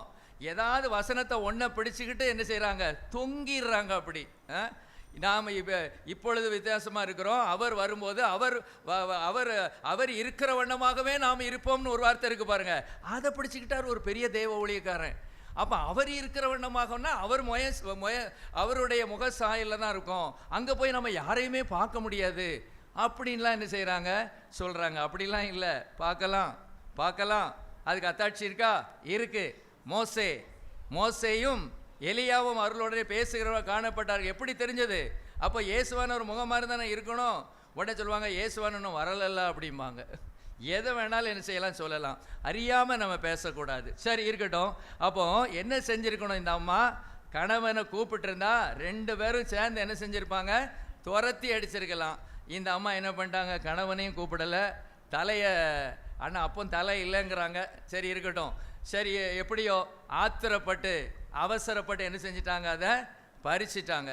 இந்த பறிச்சதுக்கு நம்ம என்ன சொல்லலாம்னா கீழ்ப்படியாமைன்னு சொல்லலாம். ஒன்று என்ன சொல்லலாம்? கீழ்ப்படியாமை. இன்னொன்று என்ன சொல்லலாம்? பெருமை. இன்னொன்று என்ன செய்யலாம்? பெருமை அப்படியும் என்ன செய்யலாம் சொல்லலாம். அடுத்தது கர்த்தரின் வார்த்தையை நம்பாதது அப்படியும் சொல்லலாம். நிறைய காரியங்கள் அதிலே சொல்லலாம். கீழ்ப்படியாமைன்னு சொல்லலாம், பெருமைன்னு சொல்லலாம். சரி, கீழ்ப்படியாமை எல்லாருக்கும் தெரியும். என்ன பெருமை? அங்கே என்ன பெருமை இருக்கு? அவர் அப்படிதான் சொல்றார், இந்த பழத்தை சாப்பிட்டாச்சுன்னா நீ தேவனை போல மாறிடுவேன்னு தேவனுக்கு தெரியும், அதனால தான் அவர் இந்த பழத்தை சாப்பிடக்கூடாதுன்னு சொல்லியிருக்காருன்னு ஆண்டவர் இப்படி செஞ்சிட்டாரா அப்படின்னு ஆண்டவர் மேலே சந்தேகம், ஆண்டவர் மேலே அவிசுவாசம், இப்படி பல காரியங்கள் என்ன செய்து வருது. பெருமை வருது, கீழ்ப்படியாமல் வருது, அவிசுவாசம் வருது, ஆண்டவருடைய வார்த்தையை சந்தேகித்து வருது. இப்படி பல காரியங்கள் அதில் என்ன செய்து இருக்குது. கடைசியில் பார்த்தீங்கன்னா அவர் சாப்பிட்டுட்டு கொடுத்துட்டா நம்மால் வாங்கிட்டார். கொஞ்சம் என்ன கண்டிப்பாக நான் நினைக்கிறேன் ஒரு 2-3 மணி நேரமாவது தாக்கு பிடிச்சிருப்பார். முடியாது முடியாதுன்னு, ஏங்க ஏங்க ஏங்க தயவு செய்து சாப்பிட்ருங்க ஏங்க ஏங்க ஏங்கன்னே சொல்லி இன்னைக்கு காரியத்தை சாதிக்கணும்னா இப்படி தானே நடக்கும் வீட்டில். ஏங்க ஏங்க ஏங்க ஏங்கன்னு சொல்லி அப்படியே குளிப்பாட்டி அப்படியே அதை வாங்கிடுறாங்க. சிலருக்கு குளிப்பாட்டெல்லாம் மாட்டோம், நான் சொல்கிறதான் கதை, நான் அங்கே செஞ்சு தான் ஆகணும் அப்படி சொல்கிற ஆட்களும் என்ன செய்கிறாங்க, இருக்கிறாங்க. அப்போ இந்த அடுத்த தவறு பார்த்தீங்கன்னா, தேவ பயம் இல்லாமல் அந்த அம்மாட்ட இருந்து பழத்தை வாங்கி என்ன செஞ்சது, சரி மனைவிக்கு செவி கொடுத்தது, தேவ வார்த்தைக்கு என்ன செய்யலை, செவி கொடுக்காம மனைவிக்கு செவி கொடுத்தது. அடுத்தது இன்னும் வாய்ப்பு இருந்தது அவங்களுக்கு திருந்துவதற்கு, கர்த்தரிடத்தில் தவறை ஒத்துக்கொள்ளாதது. இந்த இடத்துலையாவது சரி பண்ணியிருக்கணும், அதையும் சரி பண்ணலை. ஆண்டவர் கேட்குறாருல, என்ன நடந்தது ஆதாம்னு கேட்கும்போது தப்பு பண்ணிட்டேன்னு சொல்லியிருக்கலாமே, ஏவாள்கிட்ட கேட்கும்போது தப்பு பண்ணிட்டேன்னு சொல்லியிருக்கலாமே. எவ்வளவோ மாற்றங்கள் வந்திருக்கும். தப்பு பண்ணுவது மனிதனுடைய இயல்பு, தவறு செய்வது மனிதனுடைய இயல்பு. ஆனால் ஒத்துக்கொள்ளாதது அதை விட மோசமானது. ஹல்லேலூயா, ஸ்தோத்திரம். பரலோகத்தில் யார் இருப்பா அப்படின்னு கேட்டால் பொதுவாக என்ன சொல்லுவாங்க, நீதிமான்கள், பரிசுத்தமான்கள்னு சொல்லுவாங்க. இன்னும் விளங்கி கொள்ளும்படியாக சொன்னால், பாவங்கள் மன்னிக்கப்பட்டவர்கள் பரலோக ராஜ்யத்தில் இருப்பார்கள். ஏனென்றால் எல்லாரும் பாவம் செய்து தேவ மகிமை அற்றவர்களானார்கள். பாவம் செய்யாத மனுஷன் ஒருவனும் இல்லையே, அப்படிதான் பைபிள் சொல்லுது. அப்போ பரலோகத்து போனவங்க பரிசுத்தவான்கள், நீதிமான்கள் அப்படின்னு சொன்னாலும் இன்னொரு வகையில் நம்ம சொல்லணும்னா, பாவங்கள் மன்னிக்கப்பட்டவர்கள். ஹல்லேலூயா. மற்றவங்க பாவம் மன்னிக்கப்படலை, ஏன்னா பாவத்தை ஒத்துக்கிடலை. பாவத்தை என்ன செய்யல, அவங்க ஒத்துக்கிடலை. இன்னைக்கு நம்மகிட்ட இருக்கிற பெரிய டிராபேக் என்னன்னா, பெரிய குறை என்னன்னா, அது நாம் செய்த தவறை ஒத்துக்கொள்ளுகிறதே இல்லை. ரெண்டாவது, அதுலேயே தான் செய்த தப்பை, அதாவது தான் செய்துட்டேன்னு சொல்கிறத விட இந்த தப்பை யார் மேலே தூக்கி போட்டாச்சு, ஒவ்வொருத்தரும் அடுத்தவங்க மேலே. ஆதாமை பார்த்தா ஏவாள் மேலே தூக்கி போட்டாச்சு, ஏவாளை பார்த்தா சர்ப்பம் என்ன வஞ்சித்ததுன்னு சொல்லிட்டா. யாரும் என்ன செய்யலை, குற்றத்தை ஒத்துக்கொள்ளலை. இதுதான் இவ்வளவு சம்பவங்கள் அங்கே என்ன செஞ்சிருக்கு, நடந்தது. ஆகவே தான் தேவன் அவர்களை தண்டிக்க வேண்டியதாயிற்று. அவர் தானே ஆசீர்வதிச்சாரு. ஏன் அப்போ அந்த ஆசீர்வாதம் அவங்களுக்கு பூரணமாக இல்லை? ஏன் கர்த்தரால் முழுமையாக ஆசீர்வதிக்க முடியல? ஆண்டவர் சிம்பிளாக சொல்லிட்டார், இந்த தோட்டத்தை விட்டு வெளியே போன்ட்டார். ஹல்லேலூயா, பிரைஸ் தி லார்ட். இந்த தோட்டத்தை விட்டு என்ன செய்ய, வெளியே போனே சொல்லிட்டார். பாருங்க 22-23 வாசிங்க. 3ஆம் அதிகாரம். தேவனாகிய கர்த்தர், இதோ மனுஷன் வேண்டாம் 23. அவன் எடுக்கப்பட்ட மண்ணை பண்படுத்த தேவனாகிய கர்த்தர் அவனை ஏதேன் தோட்டத்திலிருந்து அனுப்பிவிட்டார். அவர் மனுஷனை துரத்திவிட்டு ஜீவ விருட்சத்துக்கு போகும் வழியை காவல் செய்ய ஏதேன் தோட்டத்துக்கு கிழக்கே கேருபீன்களையும் வீசிக்கொண்டிருக்கிற சுடரொளி பட்டயத்தையும் வைத்தார். எந்த ஏதேன் தோட்டத்திலே ஆதாமையும் ஏவாளையும் வைத்தாரோ அந்த தோட்டத்திலிருந்து அவனை துரத்தி விடுகிறார். இனிமே நீங்க இங்க உள்ள எந்த பழத்தையும் என்ன செய்ய முடியாது, சாப்பிட முடியாது. இனிமே இந்த ஆற்றில் உள்ள தண்ணீரை நீங்க என்ன செய்ய முடியாது, குடிக்க முடியாது. இனிமே உங்களுக்கு மிருகங்கள், மச்சங்கள் உங்களுக்கு என்ன செய்யாது, இப்போ இருக்கிற மாதிரி என்ன செய்யாது, நீங்கள் அவங்களுக்கு ஆளுகை செய்ய முடியாது. இன்னைக்கு ஒரு சின்ன மிருகத்தை கூட நம்மளால் ஆளுகை செய்ய முடியல, பயந்து தான் செய்கிறோம். ஒரு நாயாக இருந்தால் கூட நேக்காக தான் போகிறோம், அல்லது டபக்குன்னு என்ன செய்யணும், கடிக்கிறதுக்கும் வாய்ப்பு என்ன செய்யுது இருக்குது. அன்னைக்கு அப்படி ஒரு சுமூகமான உறவு, மிருகங்களுக்கும் சமாதானம், தேவனுக்கும் மனிதனுக்கும் சமாதானம், மனுஷனுக்கும் மனுஷிக்கும் சமாதானம். அந்த ஏதேன் தோட்டம் முழுவதும் சமாதானமாக இருந்துச்சு. ஆனால் என்னைக்கு இவங்க பாவம் செய்தாங்களோ, என்னைக்கு இவங்க தவறு செய்தாங்களோ, அன்னைக்கே டோட்டல் சேஞ்ச் ஆயிடுச்சு. அங்கே சமாதானம் இல்லை, குடும்பத்தில் சமாதானம் இல்லை, அல்லது மிருகங்களுக்கும் சமாதானம் இல்லை, மிருகங்களுக்கும் மனிதனுக்கும் சமாதானம் இல்லை. இன்னைக்கு அப்படிதான் இருக்கு, அப்படிதானே இருக்குது. நம்ம பார்த்து சிங்கம் என்ன செய்ய சிரிச்சுக்கிட்டா இருக்கும், நம்ம பார்த்து என்ன செய்யும், நம்ம மேலே இப்போ வருது. ஆனாலும் அதன் நடுவில் ஒரு சின்ன மாற்றத்தை உண்டு பண்ணார், நம்ம மேல் இரக்கம் வச்சதுனால. அதை மாத்திரம் வேணா வாசிப்போம். அவர் எவ்வளோ இரக்கம் உள்ளவர் பாருங்க. 9:2 ஆதியாகமம் 9:2. உங்களை பற்றிய பயமும் அச்சமும் பூமியில் உள்ள சகல மிருகங்களுக்கும் ஆகாயத்தில் உள்ள சகல பறவைகளுக்கும் உண்டாயிருக்கும். பூமியிலே நடமாடுகிற போதும். உங்களை பற்றிய பயமும் அச்சமும் பூமியில் உள்ள சகல மிருகங்களுக்கும் ஆகாயத்தில் உள்ள சகல பறவைகளுக்கும் உண்டாயிருக்கும். இந்த ரெண்டுக்கும் வித்தியாசம் புரியுதா உங்களுக்கு? ஏதேன் தோட்டத்தில் இருக்கும்போது எப்படி மிருகங்கள் இருந்துச்சு, ஏதேன் தோட்டத்துக்கு இவங்க வெளியே வந்த பிறகு மிருகங்கள் எப்படி இருந்துச்சு, வித்தியாசம் தெரியுதா? என்ன தெரியுது?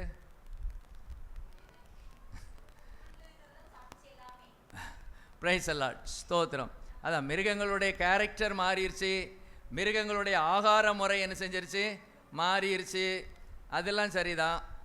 அன்னைக்கு சிங்கம் என்ன செஞ்சது, மாட்டை போல புல்லை தின்னுச்சு, பூண்டுகளை சாப்பிட்டுச்சு.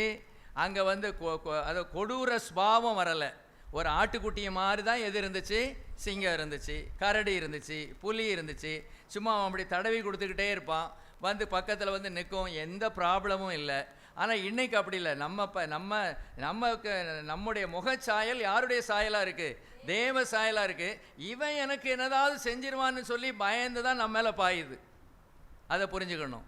சிங்கம் நம்ம பார்த்து பயப்படுது. ஏன்னா ஆண்டவர் அப்புறம் சொல்லிட்டாரு, உங்களை குறித்த அச்சம். நம்ம பார்த்த உடனே, அதாவது நம்ம அந்த ஆசீர்வாதத்தை இழந்து போனாலும் கூட தேவ சாயல் நம்மிடத்தில் இருக்கிறதுனால நம்ம பார்த்த உடனே சிங்கம் பயப்படுது, புலி என்ன செய்யுது, பயப்படுது. ஆனால் நாட்கள் வரும், இனி அந்த விருட்சத்தின் நாட்கள், அதாவது அந்த ஆதி நாட்களில் இருந்த நாட்கள் சீக்கிரம் வரப்போகுது. அதுதான் ஆண்டவருடைய 1000 வருட அரசாட்சி. டோட்டலாக அது சேஞ்ச் ஆக போகுது. பைபிளில் ரொம்ப தெளிவாக அது என்ன செஞ்சிருக்கு, சொல்லியிருக்கு. சரி, அப்போ பாருங்க, இவ்வளவு கஷ்டம், இவ்வளவு பாடு. நான் கடகடன் வாசிக்கிறேன் பாருங்க, 18ஆம் வசனத்தில் 3ஆம் அதிகாரம். அது உனக்கு முள்ளும். அதுக்கு முன்னால, பின்பு அவர் ஆதாமை நோக்கி, நீ உன் மனைவியின் வார்த்தைக்கு செவி கொடுத்து புசிக்க வேண்டாம் என்று நான் உனக்கு விலக்கின விருட்சத்தின் கனியை புசித்தபடியினாலே பூமி உன்னிமித்தம் சபிக்கப்பட்டிருக்கும். நீ உயிரோடு இருக்கும் நாளெல்லாம் வருத்தத்தோടെ அதன் பலனை புசிப்பாய். அது உனக்கு முள்ளும் குறுக்கும் முளைப்பிக்கும். வெளியின் பயிர் வகைகளை புசிப்பாய். நீ பூமியிலிருந்து எடுக்கப்பட்டபடியால் நீ பூமிக்கு திரும்ப மட்டும் உன் முகத்தின் வேர்வையால் ஆகாரம் புசிப்பாய். நீ மண்ணாய் இருக்கிறாய், மண்ணுக்கு திரும்புவாய் என்றார். ஹல்லேலூயா, பிரைஸ் தி லார்ட். ஆசீர்வதித்த அதே தேவனுடைய நாவு தான் இப்ப என்ன செய்யுது, தண்டனை கொடுக்கிறது. ஏன்? அவர் தானங்க ஆசீர்வதிச்சாரு. நம்ம ஹெட்டிங் என்ன, தேவனே ஆசீர்வதித்த போதும் ஆசீர்வாதம் தொடரவில்லை. ஏன்? அதற்கு காரணம் கர்த்தர் அல்ல, நீங்களும் நானும் தான் காரணம். ஹல்லேலூயா. கர்த்தர் இன்னைக்கு ஆசீர்வதிப்பேன்னு சொல்றாரு, பெருக பண்ணுவேன்னு சொல்றாரு, உயர்த்துவேன்னு சொல்றாரு, மேன்மைப்படுத்துவேன்னு சொல்றாரு, தீர்க்கதரிசிகள் மூலமா சொல்றாரு. நாம என்ன சொல்றோம், அந்த தீர்க்கதரிசி மூலமா சொன்னார, ஒன்றும் நடக்கலையே. ஒருவேளை எல்லா தீர்க்கதரிசியும் கரெக்டாக சொல்லுவாங்கன்னு நான் சொல்ல மாட்டேன், ஒருவேளை அதுலேயும் சில தவறுகள் இருக்கலாம். ஆனால் உண்மையிலேயே தேவன் சொல்லி இருந்தும் நம்முடைய வாழ்க்கையில் அந்த தீர்க்க தரிசன வார்த்தைகள் நிறைவேறவில்லை என்றால் அது கர்த்தர் காரணம் அல்ல, தீர்க்கதரிசியும் காரணம் அல்ல. அதுக்கு காரணம் யாரு? நாம தான். ஹல்லேலூயா, ஸ்தோத்திரம். அப்போ அந்த முழுமையான ஆசீர்வாதத்தை அந்த ஆதாமும் ஏவாளாலும் என்ன செய்ய முடியல, பெற்றுக்கொள்ள முடியல. ஆனால் ஒன்று, இரக்கமுள்ள தேவன் என்ன பண்ணார்னா, நம்ம பலி செலுத்தி அந்த நாட்களில் அவங்க தேவனோடு ஒப்புரவாகி கொள்ளலாம். இயேசு கிறிஸ்துவனுடைய சிலுவை மரணத்துக்கு அப்புறம் இயேசுவின் இரத்தத்தினாலே நம்ம தேவனோடு நெருங்கி சேரலாம். ஹல்லேலூயா, ஸ்தோத்திரம். அப்படிப்பட்ட ஒரு பாக்கியத்தை என்ன செஞ்சிருக்கிறார், இந்நாட்கள் நமக்கு கொடுத்திருக்கிறார். அதற்காக நம்ம கர்த்தரை ஸ்தோத்திரிப்போம். சரி, ரெண்டாவது ஒரு இடத்துல நம்ம வாசிப்போம். ஆதியாகமம் 17:20. ஆதியாகமம் 17:20. இஸ்மவேலுக்காகவும் நீ செய்த விண்ணப்பத்தை கேட்டேன். நான் அவனை ஆசீர்வதித்து அவனை மிகவும் அதிகமாக பலுகவும் பெருகவும் பண்ணுவேன். அவன் 12 பிரபுக்களை பெறுவான். அவனை பெரிய ஜாதியாக்குவேன். வருகிற வருஷத்தில் போதும் போதும். இஸ்மவேலுக்காகவும் நீ செய்த விண்ணப்பத்தை கேட்டேன். நான் அவனை ஆசீர்வதித்து அவனை மிகவும் அதிகமாய் பலுகவும் பெருகவும் பண்ணுவேன். அவன் 12 பிரபுக்களை பெறுவான். அவனை பெரிய ஜாதியாக்குவேன். பிரைஸ் அலாட், ஸ்தோத்திரம். இதை மேக்சிமம் அவர் கொடுத்துட்டார் இந்த ஆசீர்வாதத்தை. இதை நான் சொல்ல வர்ற காரியம் எப்படின்னா, இந்த ஆசீர்வாதமே அவருக்கு இஸ்மவேலுக்கு எப்படி கிடைச்சதுன்னா, தகப்பனுடைய விண்ணப்பம், தகப்பனுடைய ஜெபம். நம்முடைய தகப்பன் ஒரு நல்ல ஜெபிக்கிற தாயாக ஒரு தகப்பன் ஜெபிக்கிற தகப்பனாக இருந்தால், நம்முடைய தாய் ஒரு ஜெபிக்கிற தாயாக இருந்தால், அவங்க ஜெபிக்கிறதின் நிமித்தமாக நமக்கு என்ன கிடைக்கும்? ஆசீர்வாதம் கிடைக்கும், ஆசீர்வாதம் கிடைக்கும். ஆனால் இன்னும் முழுமையான ஆசீர்வாதம் அதில் மாத்திரம் என்ன செய்யாது, கிடைக்காது. இப்போ இவரை பொறுத்தளவில், இஸ்மவேலை பொறுத்தளவில் அவருடைய தகப்பன் என்ன செய்வாருன்னா, ஆண்டவரோடு உறவாடுகிற ஒரு மனிதன், தேவனுக்கு முன்பாக நிற்கிற ஒரு மனிதன், பலிகளை செலுத்துகிற ஒரு மனிதன், தேவனுக்கும் அவருக்கும் ஒரு நல்ல உறவு இருந்தது. ஆனால் இஸ்மவேல் ஆசீர்வதிக்கப்பட காரணம், அவர் தேவனோடு உறவாடவில்லை, அவருக்கும் தேவனுக்கும் உறவு இல்லை, அவர் பலிபீடங்களை கட்டி கர்த்தரை ஆராதிக்கவில்லை. தகப்பனுடைய ஆசீர்வாதத்தை இவர் என்ன செஞ்சிருக்கிறார்? பெற்று கொண்டு இருக்கிறார். ஆகவே கர்த்தர் இவருக்கு என்ன சொன்னார்னா, இந்த ஆசீர்வாதத்தை மாத்திரம்தான் கொடுத்தாரு. எது? பலுகி பெருகி 12 பிரபுக்களை பெறுவான்னு சொன்னார, அந்த ஆசீர்வாதத்தோடு நிறுத்தி கொண்டாரே ஒழிய அதற்கு மேலே ஒரு ஆசீர்வாதம் கொடுக்கல. ஆக்சுவலாக எப்படி வரணும்? நான் ஆபிரகாமின் தேவனும், நான் இஸ்மவேலின் தேவனும், நான் ஏசாவின் தேவனுமாய் இருக்கிறேன், அப்படிதானே அவர் சொல்லியிருக்கணும். அப்படிதானே சொல்லியிருக்கோம். முதல் பையன் இஸ்மவேல் தானே.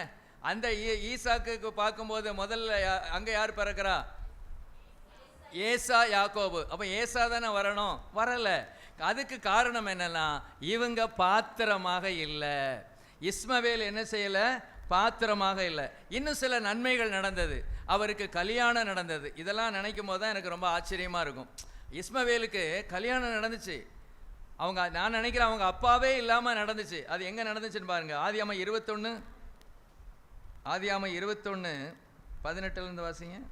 நீ எழுந்து பிள்ளையை எடுத்து அவனை உன் கையினால் பிடித்து கொண்டு போ, அவனை பெரிய ஜாதியாக்குவேன் என்றார். 21. அவன் பாரான் வனாந்திரத்திலே குடியிருக்கையில் அவனுடைய தாய் எகிப்து தேசத்தால் ஆகிய ஒரு பெண்ணை அவனுக்கு விவாகம் பண்ணுவித்தாள். சரி, அப்போ ஏசா தேவனுடைய திட்டத்திலே, இஸ்மவேல் தேவனுடைய திட்டத்திலே இல்லாதவன். நல்ல கவனமாக கவனிங்க. தேவனுடைய திட்டத்திலே இல்லை. இஸ்மவேல்னு ஒருத்தன் பிறந்ததே ஆபிரகாமுடைய தவறினாலே. நல்ல கவனிங்க. ஆபிரகாமுடைய தவறினால தான் யார் பிறக்கிறா? இஸ்மவேல். அந்த இஸ்மவேலுக்கே தேவன் திருமணம் ஜாம்னு நடத்த அனுமதிச்சா, தேவனுடைய பிள்ளைகளாகிய உங்களுக்கும் என்னுடைய பிள்ளைகளுக்கும் திருமணம் ஜாம்னு நடக்காம போயிருமா? சொல்லுங்க. சூப்பரா நடக்கும். அல்லேலூயா. நீங்க இந்த பாயிண்ட் வச்சு ஜெபிக்கணும். எப்படி ஜெபிக்கணும்? ஆண்டவரே, இந்த ஏசானே வருது, இஸ்மவேல் உம்முடைய திட்டத்திலே இல்லை, ஆகார் உம்முடைய திட்டத்திலே இல்லை. ஆபிரகாம் செய்த தவறு நிமித்தம் இஸ்மவேல் வந்தான். ஆனால் அந்த இஸ்மவேலே நீர் ஆசீர்வதிச்சிருக்கிறீர, நான் உம்முடைய பிள்ளை வந்திருக்கிறேன், என்னை ஏன் நீர் ஆசீர்வதிக்க கூடாது? என் குடும்பத்தில் ஏன் இன்னும் கல்யாணம் தாமதமாகிக்கிட்டே இருக்கு? என் குடும்பத்தில் ஏன் இன்னும் பிள்ளைகள் பெற்றெடுக்கிற அந்த காரியம் தாமதமாகிக்கிட்டே இருக்கு? கையை வச்சு ஜெபிக்க வேண்டிய ஒரு வசனம் இது. அல்லேலூயா, ஸ்தோத்திரம். கை வச்சு ஜெபிப்போம். ஜெபிக்கலாமா? இந்த நான் சொன்னதை சொல்லியே நீங்கள் ஜெபிக்கணும். ஆண்டவரே, ஆகார் உம்முடைய திட்டத்தில் இல்லை, இஸ்மவேல் உம்முடைய திட்டத்தில் இல்லை, ஆனால் இஸ்மவேலுக்கென்று நீர் ஒரு பெண்ணை ஏற்படுத்தி வச்சிருந்தீர்.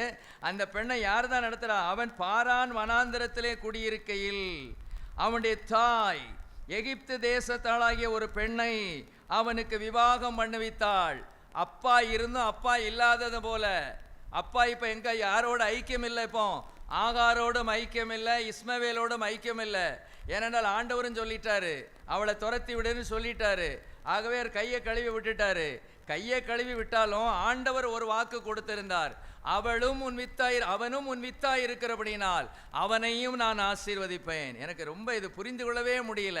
தேவனுடைய அன்பை என்னால் விளங்கி கொள்ளவே முடியல. நீங்கள் இதை படிக்கும்போது எப்படி படிச்சீங்களோ தெரியல.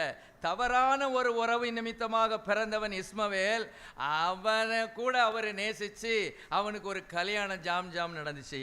அடுத்தது பார்த்தீங்கன்னா 25ஆம் அதிகாரம் 25:17 வாசிங்க. இஸ்மவேலின் வயது 137. வேண்டாம், அது இல்லை. பிரபுக்களை பெற்றான், அது மேலே இருக்குது.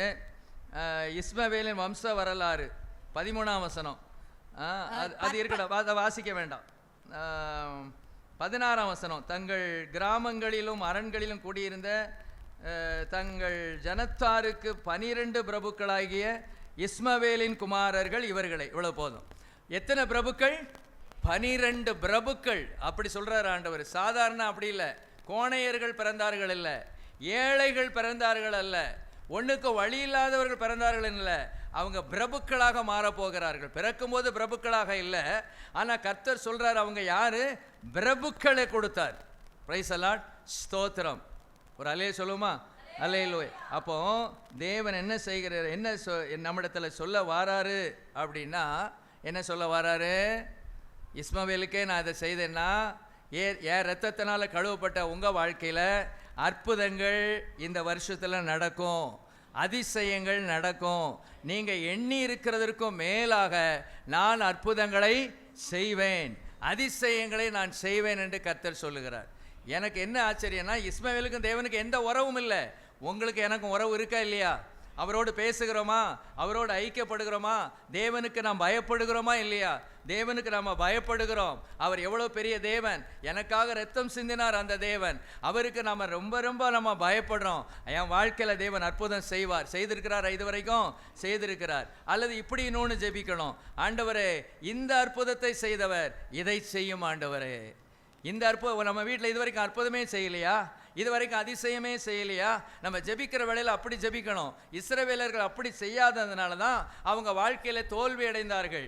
அவருடைய வாழ்க்கையில் இதுவரைக்கும் செய்த அற்புதத்தை மறந்துட்டு அப்போ உள்ள பிரச்சனை தான் அவங்களுக்கு பெருசாக தெரிஞ்சது. தண்ணி இல்லைன்னு உடனே முறுமுறுத்தாங்க, இறைச்சி இல்லைன்னு முறுமுறுத்தாங்க. அப்போ ஆண்டவர்கிட்ட என்ன சொல்லியிருக்கணும்? ஆண்டவரே நீர் செங்கடலை பழக்க செய்தீர், ஆண்டவரே அந்த எதிரிகளை பார்வோன்னு அதில் போட்டு கொலை செய்தீர், அவள் அழித்து விட்டீர் ஆண்டவரே. நீர் எவ்வளவு பெரிய தேவன் அறிந்திருக்கிறோம். இவ்வளவு பெரிய தேவனுக்கு எங்களுக்கு ஒரு இறைச்சி தருவது உமக்கு கூடாத காரியமா? மோசையின் மூலமாக சொல்லப்பட்டிருக்காதா? வார்த்தையின் மூலமாக உலகங்களை உண்டாக்கினார். அப்போ அவ்வளவு பெரிய தேவனுக்கு எனக்கு இறைச்சி தர முடியாதா? இந்த உலகத்தில் எத்தனை அற்புதங்களை செய்தார், அதிசயங்களை செய்தார். என் குடும்பத்தில் ஒரு அற்புதம் செய்யக்கூடாதா? என் வியாதியை மாற்றக்கூடாதா? என் பிரச்சனையை மாற்றக்கூடாதா? நம்முடைய தேவன் நல்ல தேவன். ஹல்லேலூயா, பிரைஸ் தி லார்ட், ஸ்தோத்திரம். அப்போ நாம் மற்றவருடைய ஜெபத்தின் மூலம், வரங்களின் மூலம் ஆசீர்வாதம் கிடைக்கலாம். ஆனால் தொடர்ச்சியாக கிடைக்க வேண்டுமென்றால், ஆசீர்வதிக்கப்பட வேண்டுமென்றால் தேவனோடு நல்ல ஒரு உறவு வைத்துக் கொள்ள வேண்டும். ஹல்லேலூயா. அதுக்கு மேலே தேவனால் இஸ்மவேலை ஆசீர்வதிக்க முடியல. அவ்வளவுதான் ஆசீர்வாதம். ஆனால் ஈசாக்குக்கு அப்படி அல்ல, எல்லாவற்றையும் கொடுத்தான்னு சொல்லப்பட்டிருக்குது. இதே இப்போ அவர் சொல்லும்போது எப்படி சொல்கிறாரு?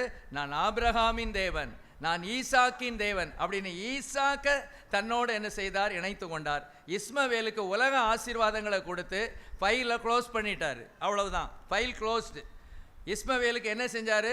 உலக ஆசீர்வாதங்கள். இன்றைக்கும் இஸ்மவேலை சார்ந்தவர்களுக்கு பாருங்கள், நல்லா இப்போ நீங்கள் இப்போ பாருங்கள், எத்தியோப்பியா, துபாய், இவங்களெல்லாம் இந்த ஆட்கள்லாம் பாருங்கள், பணம் அப்படி செழிச்சு இருக்குது. பார்த்துருக்கீங்களா?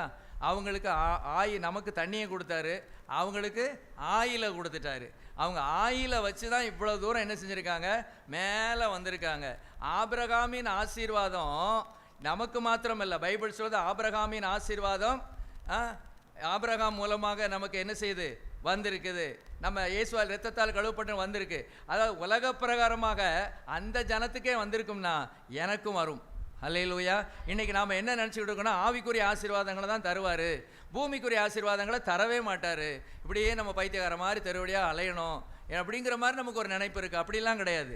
ஆபிரகாமின் ஆசீர்வாதங்கள் நமக்கும் வரும். பைபிள் அப்படி இருக்குது. பைபிள் சொல்லி இருக்குது, ஆபிரகாம் சீமானா இருந்தான் அப்படிலாம் சொல்லப்பட்டிருக்கா இல்லையா? பொன்னும் பொருளும் உள்ள சீமானா இருந்தான். கர்த்தர் நமக்கு அதையும் தருவார். இதெல்லாம் லேசான காரியம். ஆவிக்குரிய நன்மைகள், ஆவிக்குரிய ஆசீர்வாதங்கள் தான் ரொம்ப சிறந்த ஒரு ஆசீர்வாதம். சரி, இன்னொன்று பாருங்கள். இந்த லைனில் நான் தேவன் விரும்புகிறத லைட்டாக டச் பண்ணிட்டு போகிறேன். யோவான் 5ஆம் அதிகாரம் 5-9 வரைக்கும். இதை வாசிக்க வேண்டாம், நமக்கு தெரிந்த சம்பவம். சொல்லுங்கள் பார்ப்போம். யோவான் 5னாலே நமக்கு தெரிஞ்சிடணும்ல.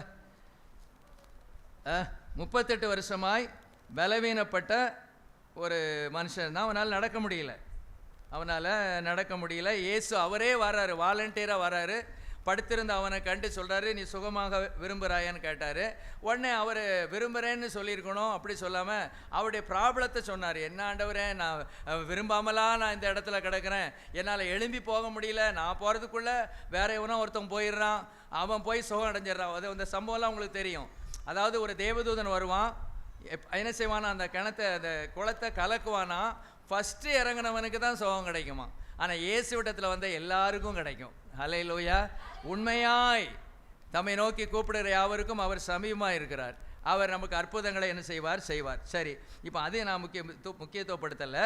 இதுக்கு இந்த ஆசீர்வாதத்துக்கு பேர் என்ன ஆசீர்வாதம் நான் போட்டுக்கிட்டேன் அப்படின்னா, அற்புத சுகமாகிய ஆசீர்வாதம். என்ன ஆசீர்வாதம்? அற்புத சுகமாகிய ஆசீர்வாதம். டாக்டர்களால் குணமாக்க முடியாது. வயிற்று வலியை குணமாக்கலாம், காய்ச்சலை குணமாக்கலாம், சில வியாதிகளை டாக்டரால் குணமாக்க முடியும். ஆனால் நடக்க முடியாதவனை நடக்க வைக்க முடியுமா?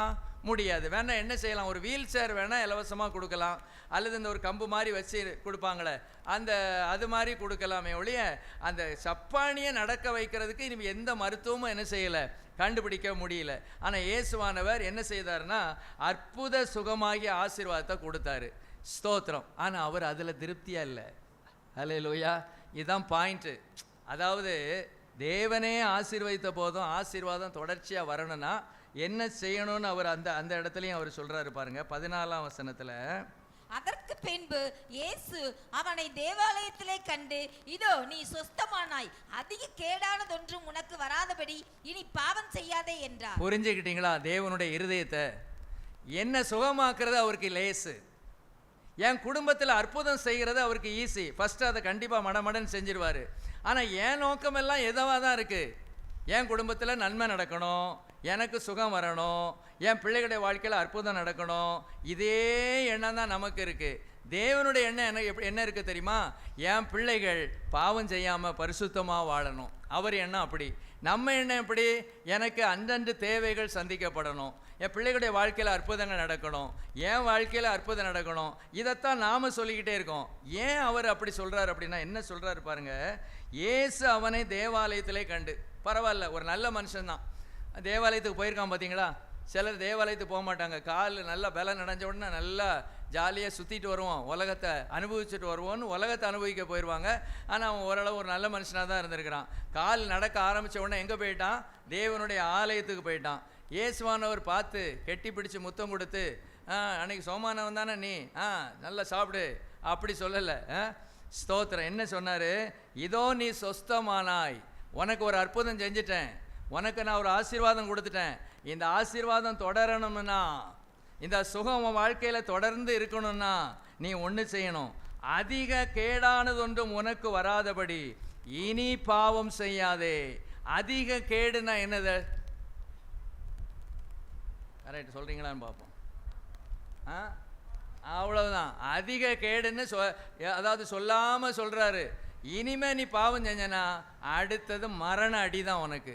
அதிக கேடு. நீயே 38 வருஷமாக நடக்க முடியாமல் இருந்த, ஆனால் இனி நீ பாவம் செஞ்ச, உனக்கு நான் காலை கொடுத்து உன்னை சுகமாக்கி இருக்கிறேன், உனக்கு இந்த ஆசீர்வாதத்தை கொடுத்துருக்கிறேன். இந்த ஆசீர்வாதத்துக்கு தேவனை நீ பிரியப்படுத்தி நீ பரிசுத்தமாக வாழலை, அடுத்தது உனக்கு மரணம் தான் சம்பவிக்கும்னு எச்சரிச்சுட்டு தான் போனார். ஹல்லேலூயா. புரியுன்னு நினைக்கிறேன். தேவன் எதை விரும்புகிறாருங்கிறத புரிஞ்சுக்கோங்க. ஹல்லேலூயா. நீங்களும் நானும் பாவம் செய்யாமல் இருக்கணும். இனி என்ன செய்யாதே, கேடானது வராதபடி இனி பாவம் செய்யாதே. இதே மாதிரி தான் அந்த விபச்சார ஸ்திரீ யோவான் 8ஆம் அதிகாரம் 11ஆம் வசனத்தை வாசிங்க. இதே அதற்கு அவள் இல்லை ஆண்டவரே என்றாள். இயேசு அவளை நோக்கி, நானும் உன்னை ஆக்கினைக்குள்ளாக தீர்க்கிறதில்லை, நீ போ, இனி பாவம் செய்யாதே என்றார். சரி, அவளுக்கு என்ன ஆசீர்வாதம்? ஆக்சுவலா அவ சாகணும், அதுதான் அது முறை. ஆனா விடுவிக்கப்படுதலாகிய ஒரு ஆசீர்வாதம் அவளுக்கு கிடைச்சது. என்ன கிடைச்சது? விடுதலை. எதுல இருந்து விடுதலை? மரணத்திலிருந்து விடுதலை. போன தடவை பார்த்தோம் நோயிலிருந்து விடுதலை, அல்லது நோயின்னு சொல்ல முடியாத அதாவது நடக்க முடியாத ஒரு பிசிக்கலி ஹேண்டிகேப்ட் அவர், அதிலிருந்து அவருக்கு சுகம் கிடைச்சது. இந்த அம்மாவுக்கு மரணத்திலிருந்து ஒரு விடுதலை கிடைச்சது. ஆக்சுவலாக இந்த அம்மா என்ன செய்யப்படணும்? கல்லெறிஞ்சு கொல்லப்படணும். அதான் மோசையினுடைய பிரமாணம் சொல்லப்பட்டிருக்கிறது. ஒரு விபச்சாரம் செய்தால் விபச்சாரக்காரனும் விபச்சாரியும் சேர்ந்து என்ன செய்யப்படணும்? கல்லால் எரியப்பட்டு கொலை செய்யப்படணும். ஆனால் தேவனாய் கர்த்தர் அவளுடைய இருதயத்தை பார்த்தாரு. இருதயம் உடஞ்சி போயிருக்கு, அவள் நொறுங்கி போயிருக்கிறா அந்த அம்மா. அதை ஆண்டவருக்கு பார்த்துட்டு சொன்னார். யார் அந்த கதை சம்பவம்லாம் உங்களுக்கு தெரியும். யாருமே என்ன செய்யலை, அவங்களுக்கு பாவம் இல்லாதவன் கல்லெறிய கடவுன்னு சொல்கிறாரு. ஒருத்தரும் கல்லை எரியலை. கல்லை எறியாமல் எல்லாவனும் போயிட்டான். இப்போ யார் மாத்திரம்தான் நிற்கிறா? அந்த அம்மா மாத்திரம்தான் நிற்கிறா. இப்போ கல்லெறியதுக்கு தகுதி பெற்ற ஒரே ஆள் யார் தான்? ஆண்டவராக இயேசு கிறிஸ்து மாத்திரம்தான். அவர் பரிசுத்தர், அவர் மாத்திரம்தான் கல்லை எரியலாம். ஆனால் அவர் என்ன சொல்லிட்டாருன்னா, நானும் உன்னை ஆக்கினைக்குள்ளாக தீர்க்க மாட்டேன். நீ ஆக்கினைக்குள்ளாக தீர்க்கப்பட வேண்டியவள் தான், ஆனால் நான் உன்னை ஆக்கினைக்குள்ளாக தீர்க்க மாட்டேன். போ, இனி பாவம் செய்யாதே. அல்லேலூயா. இதுதான் முக்கியமான ஒரு காரியம். ஏன் நம்ம வாழ்க்கையில் ஆசீர்வாதம் தொடரலைன்னா, ஆசீர்வாதத்தை பெற்ற நாம அதுக்கப்புறம் இந்த பகுதி ஆண்டவருடைய சைடை நம்ம யோசிக்கிறதே இல்லை. நம்ம என்ன பண்ணிட்டு இருக்கோம்னா, ஆசீர்வாதம் கிடைச்சிட்டு அது மாதிரி பிசாசு கூட ஆண்டவர் சொன்னார் ஞாபகம் இருக்கா? பிசாசு போயிடுச்சின்னு வைங்களேன். மத்தேயு 12:43 வாசிங்க. இதை வாசிட்டு நான் சொல்கிறேன். மத்தேயு 12:43 அசுத்தாவி ஒரு மனுஷனை விட்டு புறப்படும் போது வறண்ட இடங்களில் அலைந்து இளைப்பாறுதல் தேடியும் கண்டடையாமல், நான் விட்டு வந்த என் வீட்டுக்கு திரும்பி போவேன் என்று சொல்லி அங்கே வந்து அந்த வீடு வெறுமையாகவும் பெருக்கி ஜோடிக்கப்பட்டதாகவும் இருக்க கண்டு திரும்பி போய் தன்னிலும் பொல்லாத வேறு 7 ஆவிகளை தன்னோட கூட கூட்டி கொண்டு வந்து உட்புகுந்து அங்கே குடியிருக்கும். அப்பொழுது அந்த மனுஷனுடைய முன்னிலைமையிலும் அவன் பின்னிலைமை அதிக கேடுள்ளதா இருக்கும். அப்படியே இந்த பொல்லாத சந்ததியாருக்கும் சம்பவிக்கும் என்றார். சரி, இதான் அதைத்தான் சொல்லுது. அசுத்தாவி ஒரு மனுஷனை விட்டு புறப்படுது. இன்னைக்கு பிசாசுகளை துரத்துறோம். சிலர் அநேக பிசாசுகளை துரத்துகிற கிருபையை சிலருக்கு ஆண்டவர் கொடுத்துருக்கிறாரு. Praise the Lord. ஆனால் இது சரியான ஒரு நடத்துதல் இல்லாமல் இந்த ஊழியத்தை என்ன செய்ய முடியாது, செய்யக்கூடாது. யாரோ ஒருத்தர் பிசாசை துரத்துறாங்க அப்படின்ட்டு உடனே நாமும் பிசாசை துரத்த போயிடாதீங்க. இது ஒரு ஆபத்தான ஒரு காரியம். சரியான ஒரு அழைப்பு உங்களுக்கு இருக்கணும். தேவனோடு நீங்கள் நெருங்கி ஜீவிக்கணும். உபவாசத்திலும் ஜெபத்திலும் கழிக்கணும். சும்மா இயேசுவின் நாமத்தை பயன்படுத்தி மாத்திரம் அந்த பிசாசை துரத்த போயிட்டீங்கன்னா அது பின்னால் நமக்கு ரொம்ப கஷ்டம் வரும், நம்ம குடும்பத்தை தாக்கும். ரொம்ப கவனமாக இருக்கணும். சிலர் சொல்லுவாங்க, சும்மா இயேசுவின் நாமத்தை பயன்படுத்தியா, ஓம்பாட்டு பயன்படுத்து. அவர் சொல்லியிருக்காருல்ல, எடுத்த உடனே என்ன தான் சொன்னார்? எதை தான் சொல்லியிருக்காரு? என்ன சொல்லியிருக்கிறாராம்? என் நாமத்தினாலே நீங்கள் நல்லா அந்நிய பாஷை, எனக்கு அப்படிலாம் சொன்னவங்கலாம் இருக்காங்க, காதில் எனக்கு விழுந்திருக்கு. நீங்கள் அந்நிய பாஷை பேசுவீங்களா? ஆமாம் பேசுவேன். அந்நிய பாஷையே பின்னால் தான் வருது. முதல்ல என்ன வருது? என் நாமத்தினாலே பிசாசுகளை துரத்துவார்கள். துரத்துப்பா. இவங்க இந்த ஊழியக்காரங்க அவங்க ஒரு மாதிரி பொறாம ஆவி பிடிச்சவங்களா இருப்பாங்க. துரத்த விட மாட்டாங்க. உங்களுக்கு கிரெடிட் கிடச்சிரும் பார்த்தீங்களா, அதனால துரத்த விட மாட்டாங்க அப்படி சொல்லுவாங்க. அப்படி கிடையாது. இது சரியான உபவாசம். இந்த ஜாதி பிசாசு ஜபத்தினாலும் உபவாசத்தினாலும் அன்றி வேறு எவ்விதத்தினாலும் புறப்பட்டு போகாது. ஒருவேளை நீங்கள் சரியாக இருக்கலாம், ஆனால் அந்த துரத்துற நம்ம குடும்பத்தில் சில சரியில்லாத ஆட்கள் இருக்கும்போது அங்கே தாக்கிக்கிட்டு நிற்கும். நீங்கள் சரியாக இருந்தால் உங்களை ஒன்றும் செய்யாது. அதனால தான் சரியான ஜபத்தோடு இந்த ஊழியத்தை என்ன செய்யணும். எல்லாராலும் இது செய்ய முடியாது. அதனால தான் சில இடங்கள்லாம் ரொம்ப கஷ்டப்படுறாங்க. குடும்பத்தை தாக்குது அது. பிரைஸ் அலாட், ஸ்தோத்திரம். ரொம்ப கவனமாக ஒரு இந்த ஊழியம் செய்யணும். ஒன்று தான் சொல்கிறாரு, பிசாசை துரத்தியாச்சு. பிசாசை துரத்தின உடனே ஆண்டவர் என்ன சொல்கிறாரு? உன் பிசாசு ஓண்டிருந்து போயிட்டான்.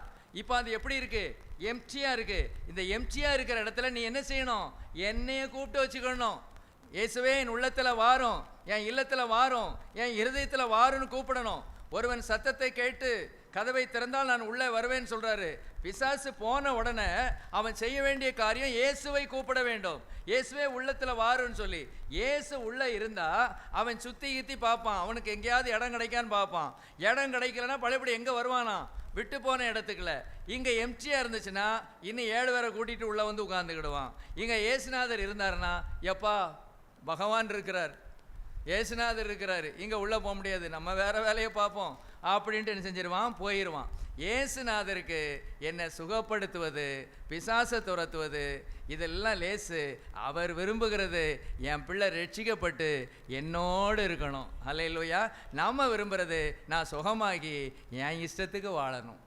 ஹல்லேலூயா, ஸ்தோத்திரம். இதான் நம்ம 2 பேருக்கும் உள்ள ஒரு கான்ட்ராவர்சி. பிரைஸ் அலாட், ஸ்தோத்திரம். சரி, நம்ம அடுத்த காரியத்துக்கு நான் போகலாம். ஆண்டவர் நம்ம ஆசீர்வதிக்க விரும்புகிறத பாருங்க.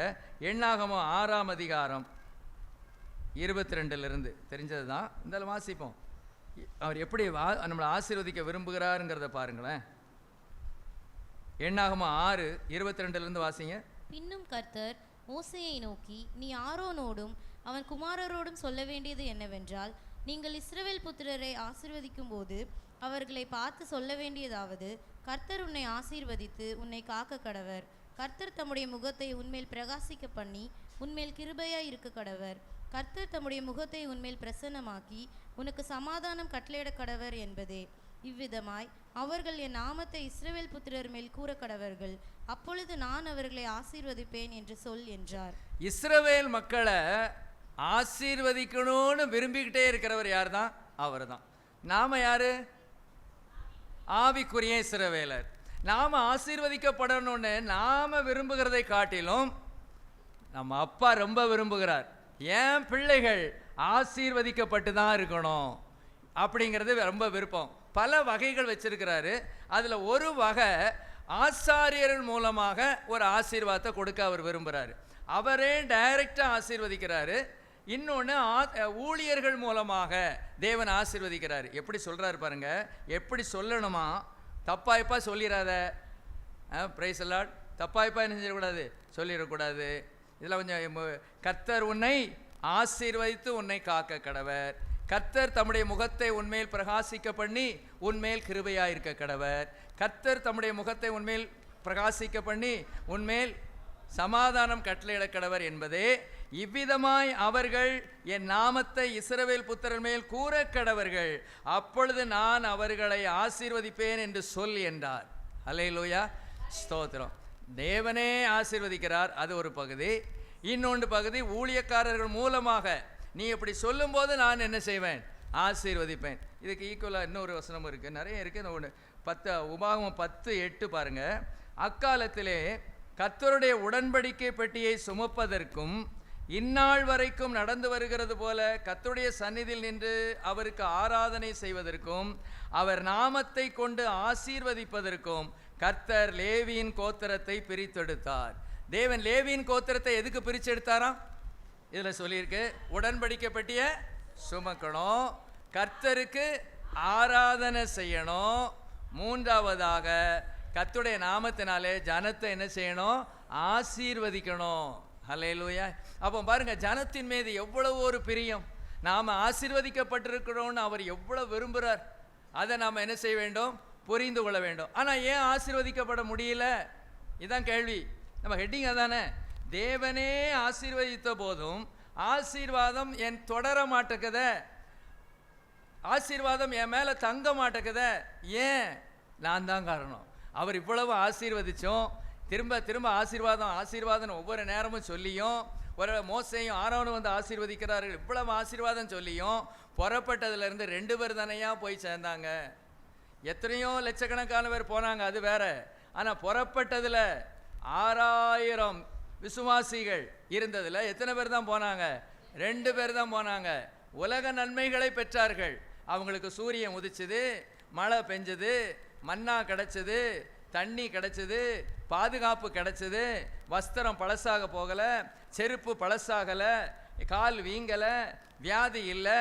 இதெல்லாம் உலக நன்மைகள் எல்லாம் கிடைச்சது. ஆனால் பரலோகம் தான் கிடைக்கல. கானான் அந்த பாலும் தேனும் ஓடுகிற கானான் தான் கிடைக்கல. Praise the Lord. அந்த ஆசீர்வாதம் உலக ஆசீர்வாதம் மாத்திரம் இல்லை, பரத்துக்குரிய ஆசீர்வாதமும் சேர்ந்து தான். எல்லா கர்த்தர் உன்னை ஆசீர்வதித்து காக்க கடவர். கர்த்தர் தம்முடைய முகத்தை உண்மையில் பிரகாசிக்க பண்ணி உண்மையில் கிருபையாயிருக்க கடவர். கர்த்தர் தம்முடைய முகத்தை உண்மையில் பிரகாசிக்க பண்ணி உனக்கு சமாதானம் கட்டளையிட கடவர். சமாதானம் வேணும், ஆசீர்வாதம் வேணும். இன்னொன்று என்னது பார்த்தோம் அதில்? பிரகாசிக்க கிருபை. கிருபை கிருபை தாராரு, ஆசீர்வாதம் தாராரு. ஆசீர்வாதத்தில் என்ன ஆசீர்வாதம்லாம்? உலக ஆசீர்வாதம், ஆவிக்குரிய ஆசீர்வாதம், மறுமைக்குரிய ஆசீர்வாதம், எவ்வளவோ ஆசீர்வாதங்கள் இருக்கு. நாம் ஆசீர்வதிக்கப்பட்டவர்களாகவே இருக்கணும்னு அவர் விரும்புகிறாரு. ஆனால் ஆசீர்வாதம் எனக்கு கிடைக்க மாட்டேக்க, ஆசீர்வாதம் எனக்கு வாழ்க்கையில் தொடர மாட்டேக்க. எத்தனை பேரை வச்சு ஆசீர்வதிச்சு பார்க்குறாரு. அதான் கடைசின்னு சொல்கிறோம். நம்முடைய கர்த்தராகிய இயேசு கிறிஸ்துவின் கிருபையினாலும் அப்படி சொல்கிறோமா இல்லையா? பிதாவினுடைய ஐக்கியம் சமாதானம் எல்லாம் உங்களோடு இருப்பதாக அப்படின்னு சொல்கிறோம். பாஸ்டர் ஜஸ்டிஸ் எப்போதும் இதை சொல்லி ஆசீர்வதிப்பார். கர்த்தர் உன்னை ஆசீர்வதித்து காக்க கடவர். கர்த்தர் தம்முடைய முகத்தை உண்மையில் பிரகாசிக்க பண்ணி உண்மையில் கிருபையாக இருக்க கடவர். கர்த்தர் தம்முடைய முகத்தை உண்மையில் பிரகாசிக்க பண்ணி உனக்கு சமாதானம் கட்டளையிட கடவர் என்பதே இது CSIல சொல்லுவாங்க. நல்ல வசனம். ஹல்லேலூயா. நாமும் இது சொல்லலாம். பாஸ்டர் ஜஸ்டிஸ் அடிக்கடியாக இந்த வசனத்தை சொல்லி ஜனத்தை என்ன செய்வார்? ஆசீர்வதிப்பார். ஸ்தோத்திரம். அப்போ தேவன் என் மேலே ரொம்ப நான் ஆசீர்வதிக்கப்படணும்னு விரும்புகிறாரு. இப்போ இந்த 6ஆம் அதிகாரத்தில் தான் சொல்கிறாரு. மற்றபடி அவ்வளோ திருப்பி ஆலோசனையாக சொல்லிட்டு வராரு. ஆனால் 11ஆம் அதிகாரம் வந்த உடனே பாருங்கள், அந்த ஆசீர்வாதம் அவங்க மேலே இல்லாமல் போயிடுச்சு. அது வரைக்கும் நிறைய ஆலோசனைகளாக சொல்கிறாரு. 11ஆம் அதிகாரம் பாருங்கள். பின்பு ஜனங்கள் முறையிட்டு கொண்டிருந்தார்கள். அது கர்த்தருடைய செவிகளில் பொல்லாப்பாக இருந்தது. கர்த்தர் அதை கேட்டபோது அவருடைய கோபம் உண்டது. கர்த்தருடைய அக்கினி அவர்களுக்குள்ளே பற்றி எரிந்து பாளையத்தின் கடைசியில் இருந்த சிலரை பட்சித்தது. இவ்வளவு ஆசீர்வாதம் கொடுத்தோம், அவங்க கேரக்டரை மாற்றிக்கிடவே இல்லை. Praise the Lord. அதிகமாக ஆண்டவர் இதைத்தான் பேசவே சொல்கிறார், காட்டுறாரு. கேரக்டர் மாற்றம், கேரக்டர் மாற்றம், கேரக்டர் மாற்றம், குணமாற்றம். ஆண்டவரே ஒரு குணமாற்றணும் ஆண்டவர். ஸ்தோத்திரம். என் வாழ்க்கையில் பாருங்கள், நல்லா ஆண்டவர் ஆசீர்வதிச்சார். அவரே டைரக்டாக ஆசீர்வதிச்சார், ஆசாரியர்கள் மூலமாக ஆசீர்வதிச்சார். ஆனால் ஆசீர்வாதத்தை அந்த இஸ்ரவேல் ஜனங்கள் பெற முடியல. ஏன்? அந்த 11ஆம் அதிகாரம் வரும்போது உடனே என்ன செய்யலாம்? முறையிட ஆரம்பிச்சிட்டாங்க. முறையிடுதல் என்றால் என்ன? முறுமுறுத்தல் என்று அர்த்தம். முறுமுறுக்க ஆரம்பிச்சிட்டாங்க. கர்த்தர் இதுவரைக்கும் செய்த நன்மைக்கு என்ன செய்யலை? நன்றி செலுத்தலை.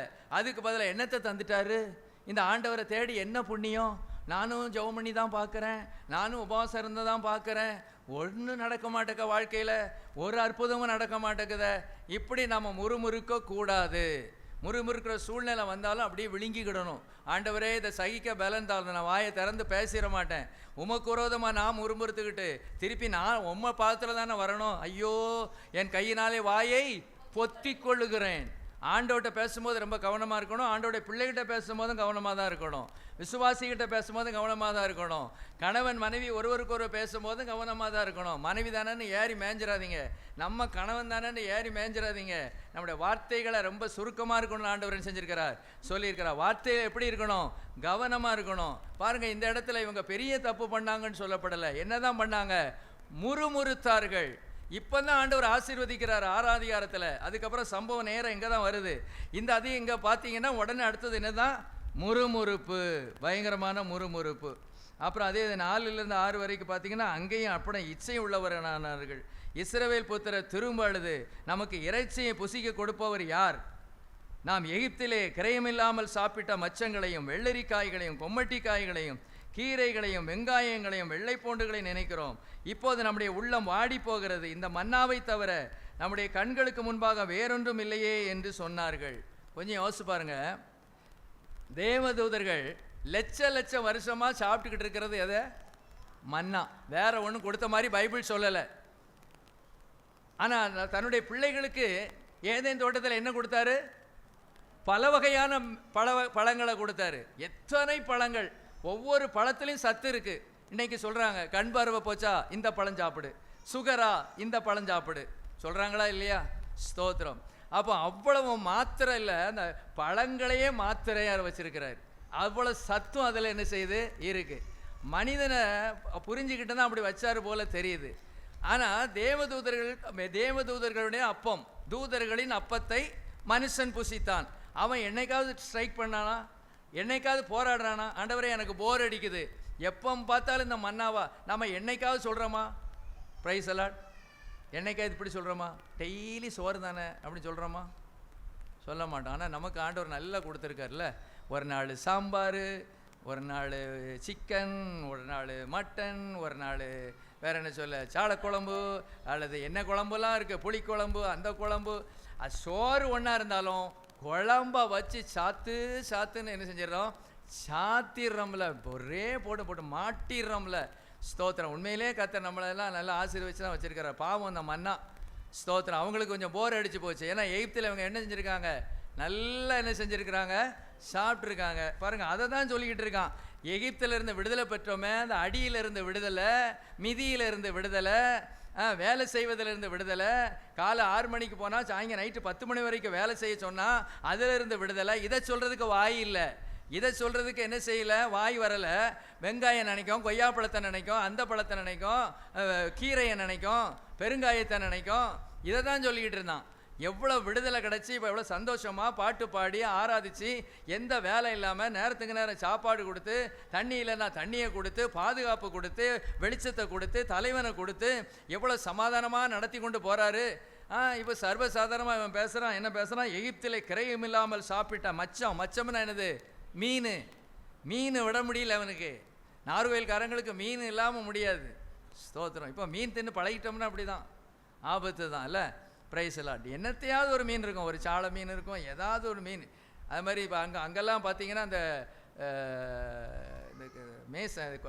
கட்டுமான பணிக்கு வருவாங்கல்ல, அவங்களுக்கெல்லாம் மத்தியான சாப்பாடு போடணும். எங்கேயும் சொல்லி விட்றாதீங்க, நார்வேலில் எப்படி செய்வாங்கன்னு இங்கே சொல்லிடக்கூடாது. நார்வேலில் உள்ளவங்களுக்கு என்ன செய்யணும்னா, வர்றவங்களுக்கு என்ன செய்யணும்? சாப்பாடு போடணும். காலையில் இட்லி கொடுக்கணும், மத்தியானம் சாப்பாடு கொடுக்கணும், சாயங்காலம் டீ வடை கொடுக்கணும். அவங்க க்ளீனாக கைவீசம்மா கைவீசு, கடைக்கு போகலாம் கைவீசு அப்படின்ட்டு தான் வருவாங்க. அவங்களுக்கு சரியான சாப்பாடு போடணும். போடலைன்னா அப்புறம் அதில் வேலையில் கை வச்சுருவாங்க.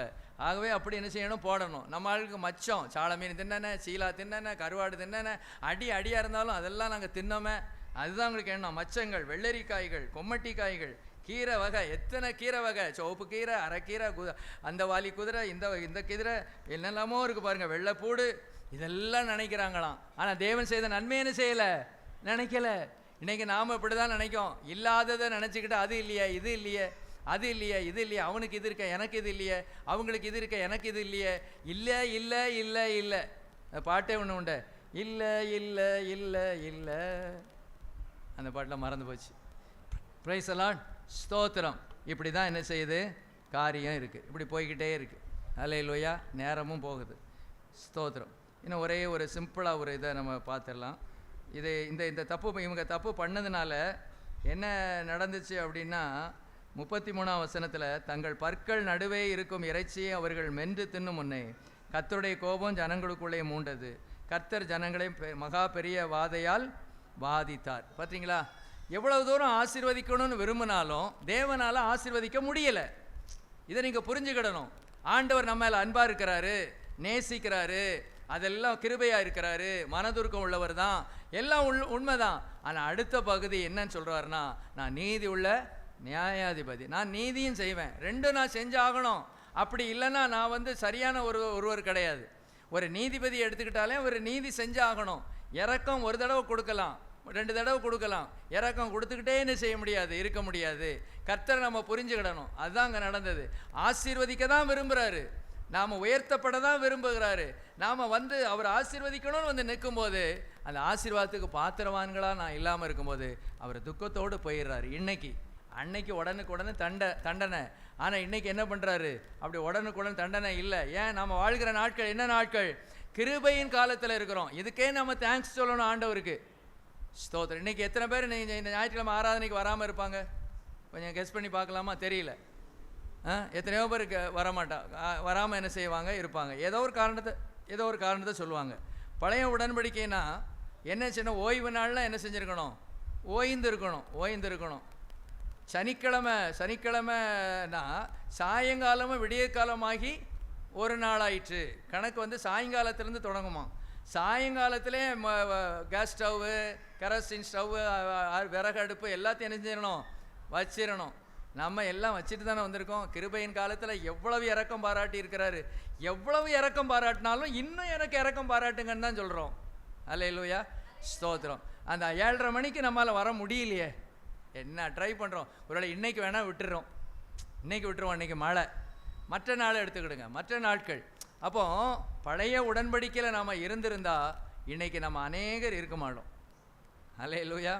எதுலையா அந்த ஓய்வு நாளில் கூட மாட்டியிருப்போம், ஓய்வு நாளில் கூட என்ன செஞ்சுருப்போம், நம்ம மாட்டியிருப்போம். ஆனால் நல்ல வேளை, இதுக்கே ஆண்டவருக்கு ஒரு தேங்க்ஸ் சொல்லி ஜெபம் பண்ணுங்க. நம்ம ஜெபம் பண்ணும்போதெல்லாம் சில தேங்க்ஸ் சொல்லி சொல்லணும். ஆண்டவரே, நான் இந்த எந்த கும்பலோடு இந்த இஸ்ரவேல் தேசத்தில் நான் ஒரு யூதனாக பிறக்காததுக்காக ஒரு ஸ்தோத்திரம். இன்றைக்கி யூதன்னா ரொம்ப பெருமையாக சொல்கிறாங்க. ஆனால் நாம் எப்படி சொல்லணும், ஆண்டவரே, மோசே காலத்தில் நான் ஒரு யூதனாக பிறக்காததுக்காக நான் உம்மை ஸ்தோத்தரிக்கிறேன், கிருபையின் காலத்தில் பிறந்ததற்காக நான் உம்மை ஸ்தோத்தரிக்கிறேன். ஹல்லேலூயா. நாம் பிறந்த நேரம் நல்ல நேரங்க, சொல்லுங்கள். இது இல்லை, நல்ல நேரமே இல்லைன்னு சொல்கிறீங்க. நம்ம பிறந்த நேரம் நல்ல நேரம் சொல்லுங்களேன். நல்ல காலத்தில் பிறந்திருக்கோம். நல்ல காலம். எது நல்ல காலம்? கிருபையின் காலம் சொல்லுங்களேன். கிருபையின் காலம், நல்ல காலத்தில் பிறந்திருக்கோம், நல்ல நேரத்தில் பிறந்திருக்கோம். கிருபை. ச்சே, நானே அங்கே பிறந்திருந்தேன்னா செத்துக்கிட்டு போயிருப்பேன் நினைக்கிறேன். விறகு பொறுக்குனா அவுட்டு, முடிஞ்சது கதை. இப்படி நம்ம எவ்வளோ முறுமுறுக்கோம். Price allot. ஆமாம், பெரிய வீட்டிலையாவது முறுமுறுத்துருவோம். முறுமுறுக்கிறோமா இல்லையா? முறுமுறுக்கிறவனுக்கு தண்டனை வந்துச்சா? நமக்கு தண்டனை வந்திருக்கான்னு கேட்குறேன். தண்டனை வந்திருக்கா? ஆமாம், முறுமுறுத்ததுக்கு, நாம் பேசின பேச்சுக்கு நமக்கு தண்டனை வந்திருக்கணுமா இல்லையா? மோச காலத்தில் இருந்தால் அது பேர் தான் கிருபை.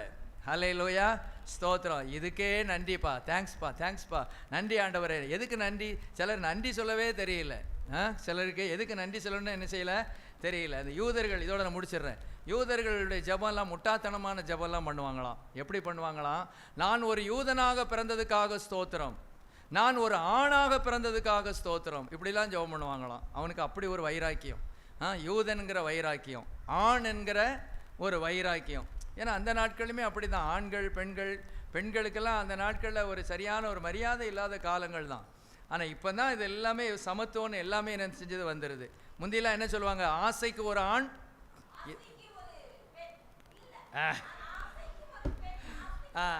ஆஸ்திக்கு ஒரு ஆண், ஆசைக்கு ஒரு பெண்ணு. இப்போ அப்படிலாம் கிடையாது, எல்லாத்துக்கும் சமமாக போட்டுரு, அவ்வளோதான். சமமாக போட்டுரு. இன்றைக்கி ஆண் பெண்ணெல்லாம் கிடையாது, சட்டம் அப்படி தான். அதான் இன்றைக்கி பெரிய பிரச்சனையாக இருக்குது. பிரைஸ் அலாட், பெரிய பிரச்சனை. ஆனால் அதே சமயத்தில் சகோதரிகளை என்ன செய்யணும், நீங்கள் வாங்கிட்டு போனீங்கல்ல அந்த கணக்கையும் போடணும். Praise the Lord. ஒரேடியாக இந்த சைடு இணைஞ்சிடக்கூடாது, அமைக்கிறப்படாது. நம்ம தேவ பிள்ளைகள் எதுலேயும் சரியாக இருக்கணும். வாங்கிட்டு போனீங்களா 40-40ன்னு வாங்கிட்டு போனீங்களா, அதை கணக்கு போடுங்க. இப்போ இவருக்கு வீட்டில் இருக்கிறத கணக்கு போடுங்க. அதெல்லாம் கணக்கு போட்டு சரி சமமாக போகிறீங்க. Praise the Lord. சரிதானா இல்லையா? எதுலேயும் நாம் கரெக்டாக இருக்கணும். ஹல்லேலூயா, ஸ்தோத்திரம். டைம் ஓடிடுச்சு, ஒரு வேகமாக சொல்லிட்டு முடிக்க போகிறேன், வாசிக்கவே வேண்டாம். சரி, எப்போ ஆசீர்வாதம் தங்கும், அப்படி இதை முடித்தாதான் அது நல்லா இருக்கும். இதை மாத்திரம் அடிக்காரு நொறுக்கிறாரு அப்படின்ட்டா நீங்கள் என்னையா பிரசங்கம் பண்ணுறீரு, அடித்து நொறுக்க வந்தோம் அப்படின்னு இருக்கோம். இதையும் முடிச்சிடுறேன், ஆசீர்வாதமாக முடிச்சிடுறேன். நீதிமொழிகள் 10:6, நீதிமானின் சிரசின் மேல் ஆசீர்வாதங்கள் தங்கும். ஹல்லேலூயா, சொல்லுங்க. தங்கும். ஆசீர்வாதம் போகாது, அப்படி தங்கிக்கிட்டே இருக்கும். என் தலையில இருக்கும், என் வீட்டில் இருக்கும், என் பிள்ளைகள் மேல் இருக்கும். ஆசீர்வாதம் தங்கும். அடுத்தது எசேக்கியேல் 44:30. நீங்க வாசித்தா ஆகணும், பெருசா இருக்கு வசனம். 44:30 சீக்கிரம். சகலவித முதற்கனிகளில் எல்லாம் முந்தின பலனும் நீங்கள் காணிக்கையாய் செலுத்தும் எவ்விதமான பொருட்களும் ஆசாரியருடையதாய் இருப்பதாக. உங்கள் வீட்டில் ஆசீர்வாதம் தங்கும்படிக்கு நீங்கள் பிசைந்த மாவில் முதற் பாகத்தையும் ஆசாரியன் கொடுக்க கடவீர்கள். கர்த்தருக்கு காணிக்கை கொடுங்க, சிம்பிளா. ஹல்லேலூயா. உங்கள் வீட்டில் ஆசீர்வாதம் தங்கணுமா? அப்படி சில வழுகி போயிருத ஆசீர்வாதம் நிற்க மாட்டக்க. நீதிமானி சிரசின் மேல் ஆசீர்வாதம் தங்கும். ஊழியத்துக்கு, ஊழியக்காரனுக்கு, சபைக்கு, மிஷனரிகளுக்கு, கர்த்தருடைய ஊழியத்திற்கு நாம கொடுக்கும்போது ஆசீர்வாதம் என்ன செய்யும்? தங்கும். அடுத்தது நீதிமொழிகள் 11:26 வாசிங்க, வேகமாக முடிச்சிட்டேன், அவ்வளோதான். நீதிமொழிகள் 11:26. தானியத்தை கட்டி வைக்கிறவனை ஜனங்கள் சபிப்பார்கள், விற்கிறவனுடைய தலையின் மேல் ஆசீர்வாதம் தங்கும். இது என்னது? இது யாருக்குமே கொடுக்காம வச்சுக்கிட்டு இருக்கிறவனுக்கு அது எழுத்தின் பிரகாரம் நம்ம அப்படியே எடுத்துக்கிடுவோம். அது அவங்க நீங்கள் சொன்னது ஒன்று. யாருக்குமே கொடுக்காம அவங்க வச்சுக்கிடுறது, அது அப்படி மாத்திரம் அர்த்தம் இல்லை. அது தானியத்தை கட்டி வைக்கிறவன் ஜனங்கள் சபிப்பார்கள்னா ஒரு குரூப் இருக்கு. வெங்காயத்துக்கு விலை ஏறுதுன்னா வெங்காயத்தை அப்படியே அமைக்கிடுவான். தங்கத்துக்கு விலை ஏறுதுன்னா தங்கத்தை விற்க மாட்டான், அப்படியே அமைக்கிடுவான். உருளைக்கிழங்கு விலை ஏறுதுன்னா அப்படியே அமைக்கிடுவான். என்ன செய்வான்? நல்லா பெரிய பெரிய இடத்துல களஞ்சியங்களை சேர்த்து வச்சு பாதுகாப்பாக வச்சிருவான். ஏன்னா விலை என்ன செய்யும்? கூடும். அப்போ அவனுக்கு என்ன இருக்கு? பேராசக்காரன். சொல்லுங்க, பேராசக்காரன். பேராசக்காரனா இருந்தா ஆசீர்வாதம் தங்காது. ஹல்லேலூயா, பிரைஸ் தி லார்ட். ஆனா எப்போ தங்கும்? விற்கிறவனுடைய தலையின் மேல். அது விலை கூடிச்சோ கோடலையோ, உன் வீட்டு வாசல வந்து நிற்கான், கேட்குறான், கடையில் வந்து கேட்குறான், இல்லைன்னு சொல்லாத, அடிச்சு விடு, கொடு. நீ கொடுக்க கொடுக்க கர்த்தர் உனக்கு கொடுப்பாரு. இன்னொன்று, விற்கிறவனுடைய தலையின் மேல் ஆசீர்வாதம் தங்கும். அப்படின்னா தானியம்னா வசனம். வசனம் வசனத்தை போதிக்கிறவனுடைய தலையின் மேல் ஆசீர்வாதம் தங்கும். புரியுதா? புரியலையா? மைக்கில் இருந்து பிரசங்கம் பண்ணாதான் வசனம் போதிக்கிறது இல்லை. ஒரு தனி ஆத்மாவுக்கு போய் நீங்க வார்த்தையை பேசுனீங்கன்னா, ஒரு தனித்தாள் ஊழியை நீங்க செஞ்சீங்கன்னா உங்க தலையின் மேல் ஆசீர்வாதம் தங்கும். ஹல்லேலூயா. எல்லாருக்கும் மைக் கிடைக்காது. எல்லாருக்கும் என்ன கிடைக்காது? மைக் கிடைக்காது. ஆனால் ஆத்துமாக்களை அதிகமாக ரட்சிப்புக்குள்ள நடத்துறது எதுனா தனிநபர் ஊழியம், தனித்தாள் ஊழியம். தனித்தனியே ஆத்துமாக்களை சந்திச்சு நீங்க கர்த்தருடைய வார்த்தைகளை உங்களுக்கு சொல்லி அவங்கள ரட்சிப்புக்குள்ள நடத்தினீங்கன்னா அந்த வார்த்தையை கொடுக்கிறவனுடைய தலையின் மேல் ஆசீர்வாதம் தங்கும். முடிஞ்சு போச்சா? முழங்கால் போடுவோம். ஹல்லேலூயா. என்ன கேட்டீங்க? என்ன? தேவனே ஆசீர்வதித்த போதும் ஆசீர்வாதம் தொடரவில்லை, ஏன் அப்படி பார்த்தோம். ஆதாம், ஏவாள், அடுத்தது இஸ்மவேல் பார்த்தோம். சில ஆலோசனை மாதிரி அற்புதமாகிய நம்ம அந்த சப்பானி நடந்தது, அந்த விபச்சார ஸ்திரீ காரியத்தை பார்த்தோம். அடுத்து ஆரோனும் அவனுடைய குமாரரும் ஆசீர்வதிக்க விரும்புகிறார். இஸ்ரவேலை ஆசீர்வதிக்கதே அவருக்கு பிரியம். ஆனால் ஆசீர்வாதம் பெற முடியல ஜனங்கள். ஏன்? முறுமுறுப்பு. அடுத்தது இச்சை உள்ளவர்கள் ஆனார்கள்னு போட்டிருந்துச்சு, பார்த்தோம். கடைசியில் நம்ம எப்படி பார்த்து முடித்தோம்? இப்போ ஆசீர்வாதம் தங்கணுமா? ஆசீர்வாதம் தொடர்ந்து இருக்கணுமா? நீதிமானின் சிரசின் மேல் ஆசீர்வாதங்கள் தங்கும். கர்த்தருக்கு காணிக்கை கொடுக்கும்போது ஆசீர்வாதங்கள் தங்கும். அடுத்தது, பேராசைப்படாதவன் அல்லது கர்த்தருடைய வார்த்தையை மற்றவர்களுக்கு கொடுக்கிறவன், அவன் மேல் ஆசீர்வாதம் தங்கும். ஹல்லேலூயா. ஆசீர்வாதம் வேணுமா? ஆசீர்வாதம் எல்லாருக்கும் வேணும். தலையை நல்லா ஆட்டுறீங்க, இதை அப்படியே செய்யுங்க, கர்த்தர் உங்களை ஆசீர்வதிப்பார். முழங்கால் படிடுவோம். ஸ்தோத்திரம் ஆண்டவரே, ஸ்தோத்திரம், ஸ்தோத்திரம். ஹல்லேலூயா, ஹல்லேலூயா, ஹல்லேலூயா. அப்பா, நாங்கள் உம்மை துதிக்கிறோம், உம்மை ஸ்தோத்திரிக்கிறோம், உம்மை ஸ்தோத்திரிக்கிறோம். இயேசுவே, உமக்கு ஸ்தோத்திரம், ஸ்தோத்திரம், ஸ்தோத்திரம், ஸ்தோத்திரம், ஸ்தோத்திரம், ஸ்தோத்திரம். ஹல்லேலூயா, ஹல்லேலூயா, ஹல்லேலூயா. நீர் ஆசீர்வதிக்கிற தேவன், நீர் ஆசீர்வாதத்தை தர விரும்புகிற தேவன். அதற்காகவே நீர் பல காரியங்களை செய்து கொண்டே இருக்கிறீர் ஆண்டவரே. நீர் நேரடியாகவே எங்களை ஆசீர்வதிக்கிறீர், ஊழியக்காரர்கள் மூலமாக எங்களை ஆசீர்வதிக்கிறீர். அப்பா, உம்மை துதிக்கிறோம், உம்மை ஸ்தோத்திரிக்கிறோம், உம்மை ஸ்தோத்திரிக்கிறோம். கர்த்தருடைய வசனத்தின்படி நாங்கள் நடக்கும்போது நீர் எங்களை ஆசீர்வதிக்கிறீர். அதே சமயத்தில் நீதிமான்களின் சிரசின் மேல் ஆசீர்வாதங்கள் தங்கும் என்று சொன்னீர் ஆண்டவரே. அப்பா, வசனத்தை நாங்கள் போதிக்கும் போது ஆண்டவரே, வசனங்களை மற்றவர்களுக்கு நாங்கள் கொடுக்கும் போது ஆசீர்வாதங்கள் தங்குகிறது. கர்த்தருடைய ஊழியத்தை நாங்கள் தாங்கும் போது ஆசீர்வாதங்கள் தங்குகிறது. அப்பா, நாங்கள் உம்மை துதிக்கிறோம். நாங்கள் ஆசீர்வதிக்கப்பட்டவர்களாக இருக்க எங்கள் பங்கை நாங்கள் செய்ய கிருபை செய்யும். நீர் உம்முடைய பங்கை செய்துவிட்டீர். எங்களுக்கு கொடுக்கப்பட்ட பொறுப்பை, எங்களுடைய பகுதியை, எங்களுடைய பங்கை நாங்கள் செம்மையாய் செய்ய ஆண்டவரே நீர் கிருபை செய்வீராக. ஸ்தோத்திரம், ஸ்தோத்திரம், ஸ்தோத்திரம், ஸ்தோத்திரம், ஸ்தோத்திரம். ஆண்டவரே, எங்கள் நல்ல பிதாவே, நன்றியோடு உம்மை துதிக்கிறோம். நல்ல வார்த்தைகளுக்காக ஸ்தோத்திரம். நீர் ஆசீர்வதிக்க விரும்புகிறீர். ஆனால் ஆண்டவரே, ஆசீர்வாதத்துக்கு நாங்கள் பாத்திரவான்களாய் இல்லாமல் இருக்கும்போது அந்த ஆசீர்வாதம் எங்களை விட்டு போய்விடுகிறது ஆண்டவரே. அதை நாங்கள் புரிந்து கொண்டு ஆசீர்வாதத்தை சுதந்திரித்து கொள்ள, ஆசீர்வாதங்கள் எங்களுடைய வாழ்க்கையிலே தங்கியிருப்பதற்கான காரியங்களை நாங்கள் செய்ய கர்த்தர் கிருபை செய்வீராக. கிருபை கொடுப்பதாக இயேசுவின் மூலம் கேட்கிறேன் பிதாவே, ஆமென்.